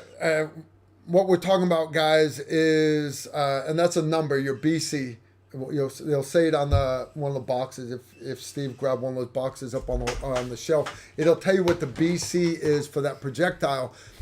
Your BC is, think of it as the wing on an airplane. The thinner and more aerodynamic that wing is, the less wind drag. Same thing with a bullet. Now, bullet is spinning, but still the sharper on its tip, the better it's going to blow through. To your right, Steve, right behind the reloading press. You grab me one of those AMAXs. That's my reloading table right there, and the bookcase behind it is basically all different projectiles. But it'll have the BC written on one of the boxes, Steve. Just grab a box that's got a BC written on it. But just like the tip of the bullet helps it cut through the air, bullets that are boat-tailed on the back, some of them actually come back to a point now. There's less drag on the back. So the better the BC, it's going to blow through air, it's going to lay flatter, but it's also going to slow down slower, all right? Which means it's going to stay traveling faster. You're going to have a shorter time of flight because the bullet's not losing velocity. We base things off of your base muzzle velocity. You got one that's got a BC on it? I'm looking. Don't worry about it, Steve. The conversation's already over. I don't trust the ballistic coefficient BC number that's written on boxes because to me that's marketing. They always exaggerate. It's like when you buy a car and they say, hey, this thing gets 28 miles to the gallon. Yeah, it does if you're a 130-pound Korean lady and you're going downhill. But understand, it still gets 25, which is better than my Jeep that gets 10. So they, just like they exaggerate gas mileage, same thing, they're saying best case scenario. BCs, they tend to exaggerate a little bit also. Who's the guy that does the applied ballistics? Brian. Anyways, there's a series of books called Applied Ballistics, and he has one book that is nothing but true ballistic coefficients for the different projectiles, and he updates it every couple of years. I'm sure it's available digitally, but yeah, there's you have to have a good BC if you're going to shoot long distance, guys. Understand a 125 grain pistol bullet is not as aerodynamic as a 125 grain 6mm Creedmoor. All right, it's not. The 6mm Creedmoor is 3 times as long and half the diameter, and it just cuts through the air so much better than the 9mm round does. All right, we're getting pretty caught up here, Steve. You ready to do the box of woe? I don't have the box of woe today. What? Okay, I got one more here. James Whitaker, please explain the difference between gas and piston systems. You want that one, or you want me to do it, Steve? Okay. The difference between gas and piston system. Most time, let's just use an AR-15. I'm not going to go deep into the technical terms with you, but basically an AR-15 uses a gas tube. You have a gas block. Bullet goes out, gas comes behind it, goes into the gas block, down the gas tube to the bolt carrier key, and cycles the bolt. Okay? That's called gas impingement. Okay? Piston, or what most people call an op rod, is best example would be an AK-47. Okay?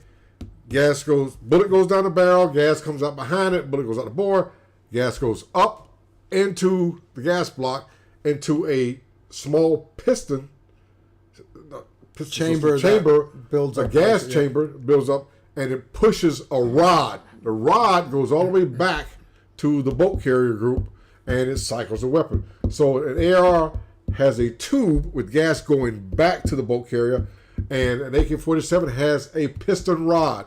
So basically, the best way to explain that is an AK-47, the excess gas vents out up by the front sight gas block through the little gas holes in the gas tube. The gas port in the top part on the AK chamber is actually called a gas tube. Thing. Yeah. And for the AR-15, that gas, carbon, dirty, goes down the tube to the bolt carrier key, down into the bolt carrier, and causes it to cycle. The bolt rotates, and then you got your gas rings on there to keep the gas from escaping to a certain point forward, and it bleeds off. That's why when you take your bolt out of your AR-15 bolt carrier, it's so dirty. It's so dirty inside. So why would they do it? Why would they do that, Steve? I wouldn't. They do it for accuracy. Eugene Stoner. No, that's why they do it. No, I disagree. Go ahead. God bless Mr. Stoner. May you rest in peace. Have you ever spent time talking with Mr. Eugene Stoner? No. I have. Okay. I have. I had the honor and opportunity to meet Eugene Stoner and Mikhail Kalishnikov at the EWA show over in Europe, circa 2004, 2005. And I met Eugene Stoner again down at the Knight's Armament facility. Okay. We were down there for something having to do with SOCMOD. And that's when they were working on the M110, AR-10. Yeah. Did I ever tell you the story that Reed Knight, and he told me I was the one that convinced him to make the AR-10, 110? And but he was working with Eugene Stoner. I had written an article when I was over in Saudi Arabia and Iraq of why we didn't need the M16A2. We needed the old Vietnam era AR-10.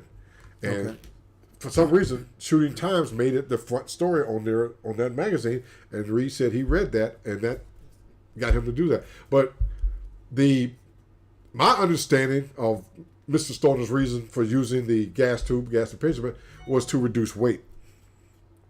Okay. Now, that being said, that system is said that it's more accurate because you got less mass moving versus a op rod gun. Because I mean, you think about it, the op rod system, that is a lot of mass moving the bolt carrier, whereas the gas impingement gas tube, you had just the gas coming back down the tube. So by the time your bullet leaves the bore, there's less movement, so more accuracy. Not disagreeing that it isn't a more accurate system, but the reason he used that was to reduce weight, because they wanted a small rifle for the Vietnamese during the Vietnamese War. Okay. So I did not know that. Yes. Very, very cool. Very, very cool. And when we 5th Group Force Mount Office, when we worked with Crane and HK to make the 416, yes, 5th Group did the HK 416 before Delta did. Yes, I have photographs of an HK 416D Delta that is in 6.8 SPC.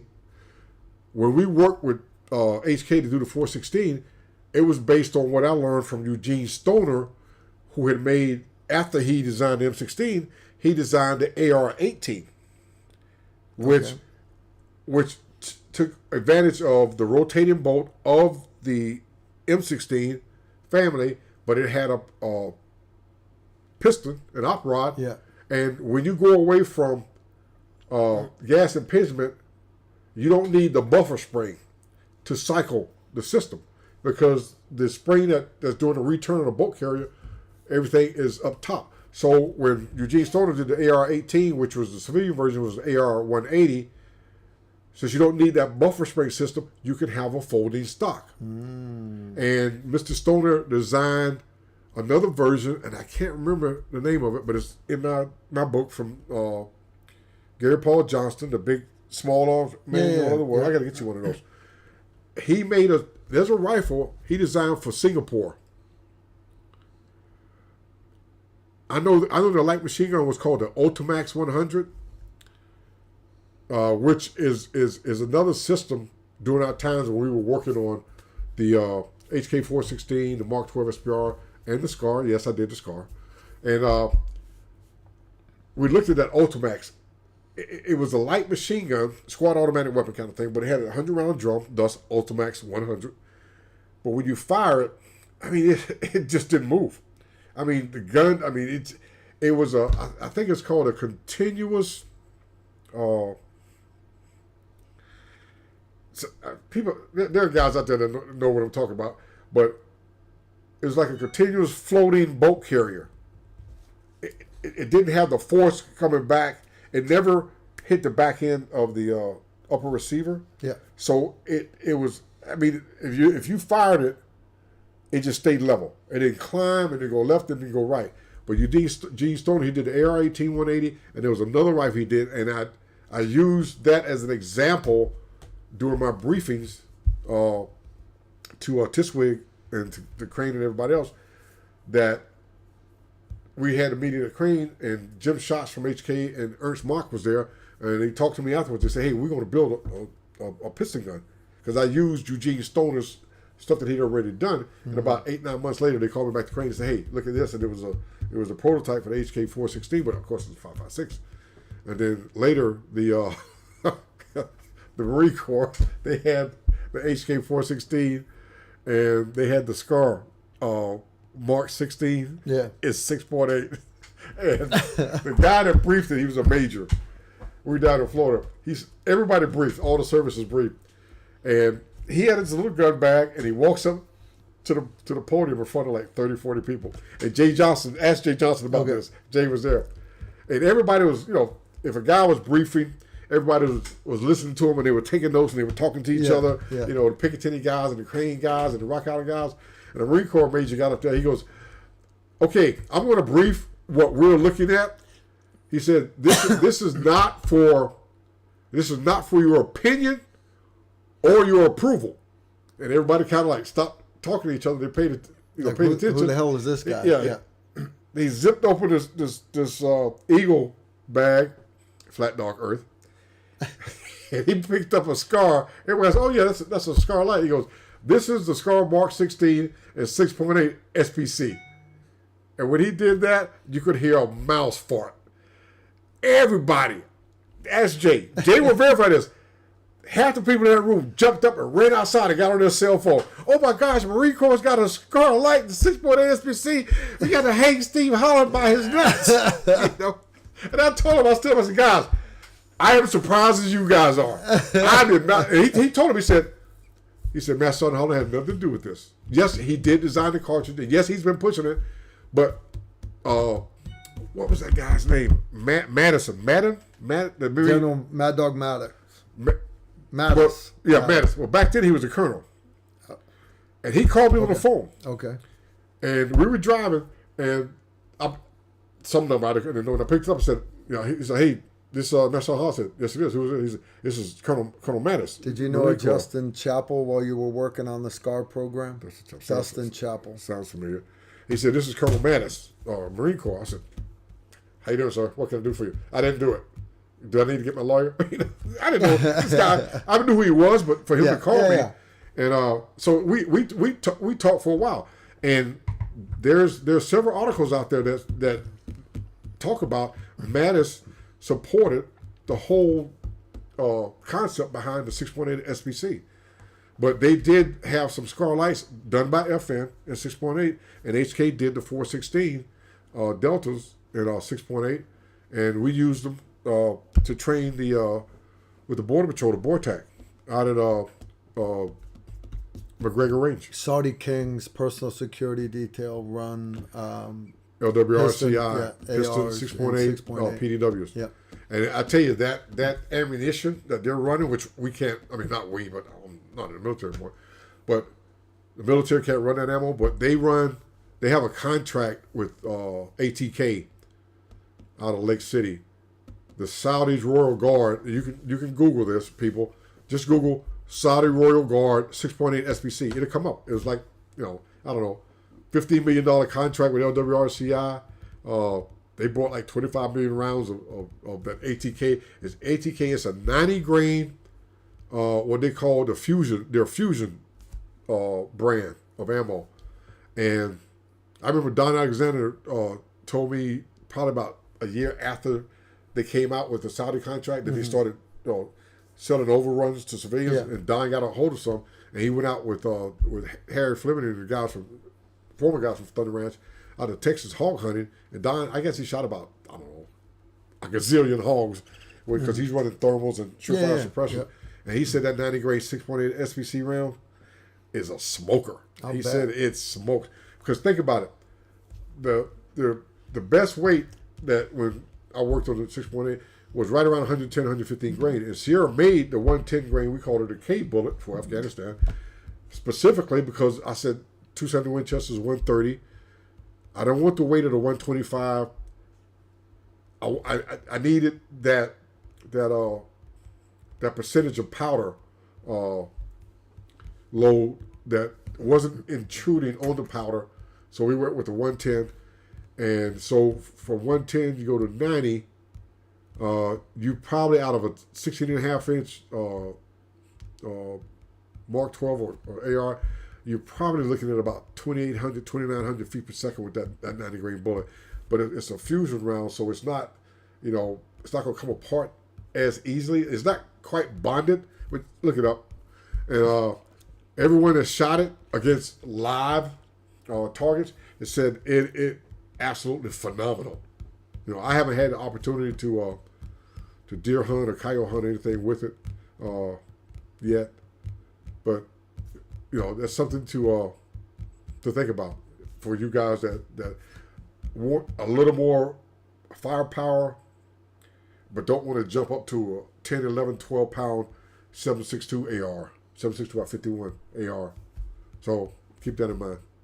Cool. Guys, we are caught up on questions. You got anything you want to go over, Steve? I do. All right. Let's let Steve pull out his stuff for you guys. I got just a splash of coffee left. That's good coffee, guys. That's some good stuff right there. Can you guys see that? That's some good stuff right there. No Patron tonight, guys. My bottle's empty. She's empty. I got no more. I have to go into my haversack. Haversack? Yes. English? Yeah. Speak English. So I sent Nick, who's always awesome, but I sent him a picture of a ready to make meal, and when he got the picture that I wanted to share with you guys from Thunder Ranch. But when he got the picture from the other pictures, he must have thought that I must have made a mistake. So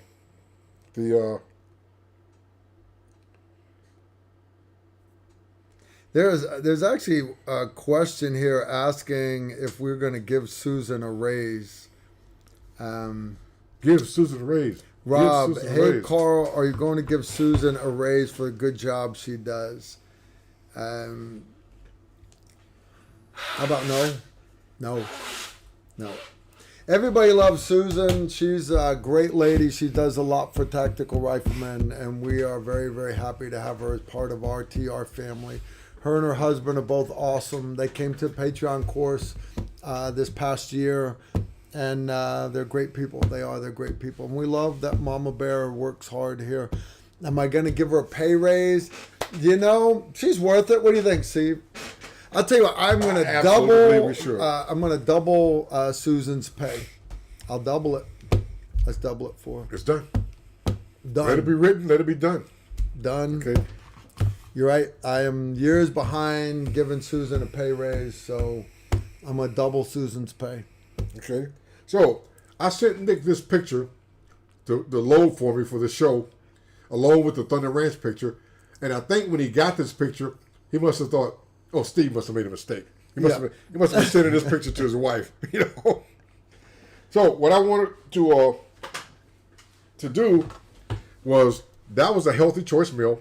I like the teriyaki chicken, and basically it's microwavable, and it's got two parts to it. There's the upper part that holds the ingredients, the chicken, the vegetables, and everything else, and then there's a bottom part that once it's in there, the water, you put the water in, and it steams the meal for you. Okay. So what I want to share with you guys is, often when we clean things, and I had the Hornady vibrating cleaners here on the show, Sonic the big cleaner. long one. Yeah, the Sonic cleaner cleaner, that'll yeah. take a whole Yeah. AR upper. Yeah. And we buy all these different cleaners for different reasons. Sometimes they're made for tool parts, and then we use them anyway. Yeah. And we spend, $89, $150, whatever. Well, the healthy meal, chicken teriyaki, once I finished with it, I realized I can take the bowl that it comes in, and I can use it for cleaning parts. So basically, as you see, I can put the parts in here and put them in here and spray whatever I'm using. Well, I'm not going to say which products you're using, what you're cleaning. Say we talk about upright piston and gas impingement. Yeah. You take that dirty bolt out of the bolt carrier of, M16, AR-15, and you drop that bolt in there, and you spray it down, and you shaky, okay? And then you get your trigger group, and you spray it down. You can put it in here, and you go shaky. And then after a certain amount of time, which you determine on your part, you can lift this out, and all the mess stays in the bowl. At $2.59 at Walmart. And you get a meal out of it. Yeah. And you get a meal out of it. And you get a meal out of it. Yeah. You get your, Now, you see, get your that's super proper food. recycling, right? Repurposing, but that's proper recycling. All right, taking all these old tires and shredding them and using them at playgrounds and to make berms for shooting ranges, that's proper recycling. Some of this jackassery that they want us to do recycling, they're killing me, guys. They're killing me. I tell you, I looked at some of the things that I have for keeping, my hands from getting all this different products and stuff. Yeah. Because I remember a does long so time. true. I tell you, when you run a sniper school like I did here at Fort Camo 5th Group, 101st, you spend a lot of time with shooter's choice. That stuff's rough on your skin, man. Oh yeah, and after some years, my feelings in my fingers started to go bad, And I was talking to Mr. White one day. I said, Mr. White, you know, my fingers are tingling. And he goes, did you just clean the rifle, sir? I said, yes, sir. He said, you use shooter's choice? I said, yes, sir. He said, do you read the warning label on shooter's choice? I was like, no, Mr. White, I've pretty much been using it for like 15 years. 15 he years, goes, you need to read the warning label. So I go in there and read the warning label. I go, okie dokie then. Yeah, From don't now put on, that shit on your rubber skin. gloves and some kind of, you know, parts washer bin screen thing, which we were paying, you know, I don't know, $25, $30 for, $2.59 and a chicken teriyaki meal, and you get a little parts washer. Wear gloves, guys. I never Yeah, but did. still wear gloves, but I still really don't. But I'm old. I'm near death. You guys take care of yourselves. Don't come down with cancer. Wear rubber gloves when you clean. Wear rubber gloves when you're working on your vehicles. Also, or anything. anything. You know, I mean, because like the other day, our sink was stopped up, and my wife, she said the sink stopped up. I said okay, and I was getting ready to put my hand out in there and check. You know. Yeah, the sink garbage thing. disposal. Yeah. No, not the garbage. I know. Last month, I took the garbage disposal off. Okay. She didn't like it. She don't have nothing to do with it. Yeah. So, just before I stuck my hand down in there, in the sink for the stopper, and everything, I asked. I said, "Didn't you tell me you poured Drano down in there?" She goes, "Yes, I did." I go, "Okay." Note to self. I told self a long time ago when you start understanding what shooter's choice and those other gun cleaning. Solvers Drano's do. much worse. So we had the short, regular blue rubber gloves. Yep. So I just basically went in there, took a medium-sized garbage bag, trash bag, wrapped it around my arm, and put my arm down in there, felt the sink stopper, pulled it up. Yeah. I said, you had the gasket pushed down, and then the water went out. Oh, so But- she didn't even know. But I could have just stuck my arm down in there, and then my arm would be covered with Drano. So guys, always pay attention when you're dealing with any kind of lubricants, solvents, like gasoline. When you put gas in a lawnmower, put gas in your vehicle, always pay attention to that. Whenever I'm doing stuff with the gas cans, as far as like the gas in the lawnmower, whenever I put gas in the flamethrower, Yeah. I always put gloves on. See, I never do, man. I guess I don't follow my example on a lot of things, guys. Don't do it. Don't do it.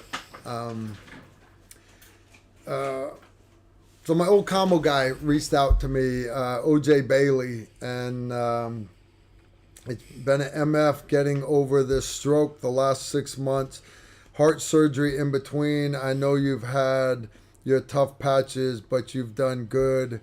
I'm proud to be your friend.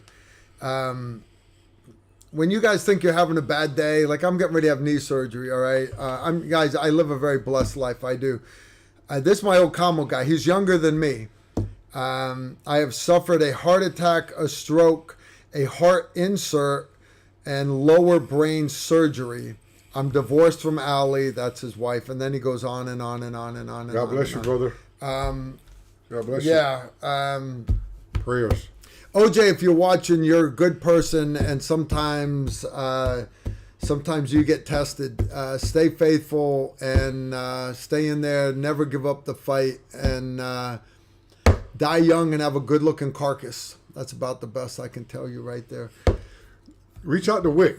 Wick is a man of faith, a man of strength. He's been going through some things lately, and he's probably come up with a couple of things that keeps him focused and driving on that none of us know about. So, But even Wick has a hard time sometimes. He does. He fell off the wagon for a little while, and what he needed was his friends to get around him and show him that he's not alone. And he bounced back. I mean, he bounced back better than we were ever hoping for, and that's great. That's a success story. But so if you know, the only reason why I'm saying that is I'm not trying to air dirty laundry, but I'm trying to say if you know somebody that has given up and everybody else has given up on him also, and you've given up on him, take a step back and say, he's a good person. He deserves one more try, and reach back out and help him again. And you know what? it does my heart good to see how well Wick is doing. Wick actually calls and checks on me now. He does. He's like, Carl, how's your court thing going? How's this going? How's that? Your medical thing. Carl, I'm praying for you. So that's awesome. All right, gents. Susan's already had to take off. I got Donut here doing everything. Steve, I want to thank you for being on the show here tonight. Always, Carl. Always. Let me read something real quick. All right, go ahead, man. This is from, I call it B2. B2. Yep. Because it's B, and we asked about time of flight. Yep. And measuring BC, and believe me, he is the subject matter expert. Okay. This is like talking to the Eugene Stoner of ballistic coefficients Okay. and everything else. Okay. So he says BC varies shot to shot, much like velocity, of course. For really long range shooting, we need to pay attention to the BC variance as much as, and sometimes more than the muzzle velocity variance. Okay. I've tried to get him on the show. I've had him on the show a couple times.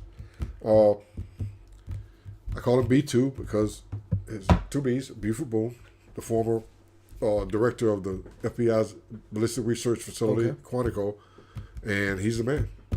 So he was retired from there. Why does he say that they vary? Because you understand, bullets are made on a machine. Some of them are lathed. No. He's saying that the BC varies because even muzzle velocity varies. You know how when you run muzzle velocity across I know exactly what he's saying. But the reason why it matters, guys, is if you've got a bullet that's just a little bit out of shape at all, it's going to fly different than the other bullet. So just like getting that gun that has a very consistent muzzle velocity, we watch them. When you're hand loading your ammo, you want it perfect. Well, it's the same thing with checking the BCs on your bullets. And I don't even know how to check that. I wouldn't even know how to do that. How to check BCs. Here's an interesting point in regards to that. I know a lot of you guys know, ever since I've started coming on the show, Carl invited me in to come in and be part of the TR family. I've been talking a lot about polymer ammo because I worked polymer ammo before I got out, and then once I got out, I wanted to help the guy that actually has the patent for the new design that doesn't have the back end of a brass cartridge. I'm not going to go too far into that, but one of the things that really surprised me about polymer ammo was, and I've had these pictures up on the show. Yeah. I was shooting 3.3 in the pour, Magnum, 250 grain bullets at about 2,800 feet per second out of a Barrett MRAD as part of a demonstration. 5 rounds. I'd shoot 5 rounds right there on the table, turn to the table behind me, pop the primer, reseat the primers, new primers, go up, throw 5 powder charges, reseat 250 grain bullets. No full length sizing, no chamfering, no nothing. Okay? Just to demonstrate that, one, you can do that. And also, it showed, we did a demonstration at Quantico, MC something. Anyway, on their KD range, we took 5.56 green tip, but they call it SS109. Yeah. And we loaded in polymer, just pull the powder charges out, put the same powder charge back in the polymer case, we seat the bullets. So we shot out of the cradle. First we zeroed the gun on the target at 300. So then we told the guy to pull the target, put a clean target. And then the guy that was running this, the gunnery sergeant and the warrant officer, we shot the first round. It was, close to center, but we're not shooting for bullseye, we're shooting for groups. Shot the second round, shot the third round. And then the guy down in the pits called up, he said, hey, when are you guys going to shoot the SS-109? And we called back and said, we just shot the SS-109. He called back and said, no, you're shooting the match stuff to get the gun on target. They said, no, we just shot SS-109. Why do you ask? The guy goes, because I got a 1 minute angle group down here, and that can't be SS-109. So then we shot 5-round groups. It's still same thing, you know, about a little bit under 3-inch groups at 300 meters. So they call him gunnery sergeant. The gunnery sergeant that was running this thing, he randomly pulled the bullets out of the pack of 100 rounds of polymer stuff that we had loaded, and he put them in a vise, and he tore each one. I think he tore like 7 bullets apart with the spare pliers, because they thought that You guys we were cheating, lying and not shooting SS-109 or M885 green tip. Yeah. And when they realized that, and then the guy that does the design, he was explaining about the tension of the polymer on the bullet, how it increases the accuracy of even green tip, because in relation to what you guys were just saying about BC, and you can seat all those bullets the same. You can get all those bullets as close as you can in tolerance in your manufacturing, but you cannot determine, once you seat that bullet, if you're seating each one of those bullets to the exact same depth, I'm talking about to the thousandths, or when that bullet was manufactured, if it isn't off just a little bit, and God help you if you crimp it, okay? And you see 5.56, they got the crimp and the cantilure. They're proving that time and time again. When they do that, it puts an aberration in that bullet. But of course, the people that are doing that at Rock Island Arsenal, Lake City Army Ammunition Plant, they're not looking for ammunition that's an MOA or less. They're mass producing millions of rounds of 5.56 for the war, for the fight. Whereas you're shooting for those dimes, okay? They talk about it in NFL football, throwing those dimes. So when you seat these bullets in polymer, that polymer grabs that bullet evenly 360 degrees. And we proved it with the Marine Corps.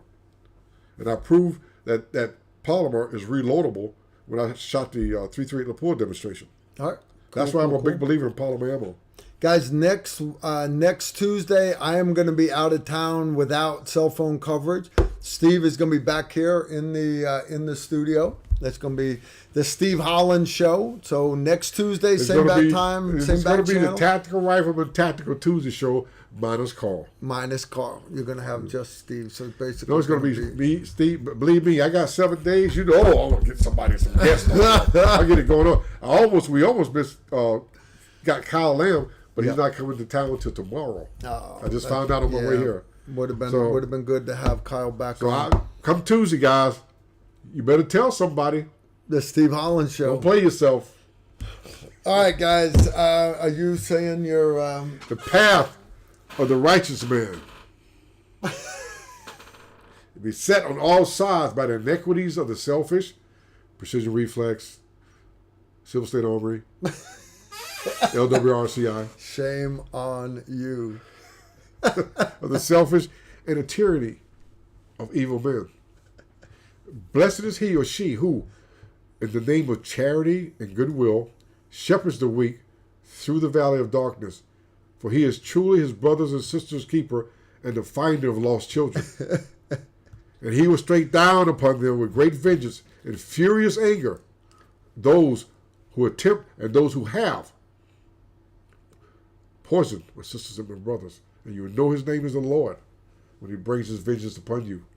Shame on you. Shame on you. All right, guys. Y'all take care and shoot straight. Shame. Incoming right there.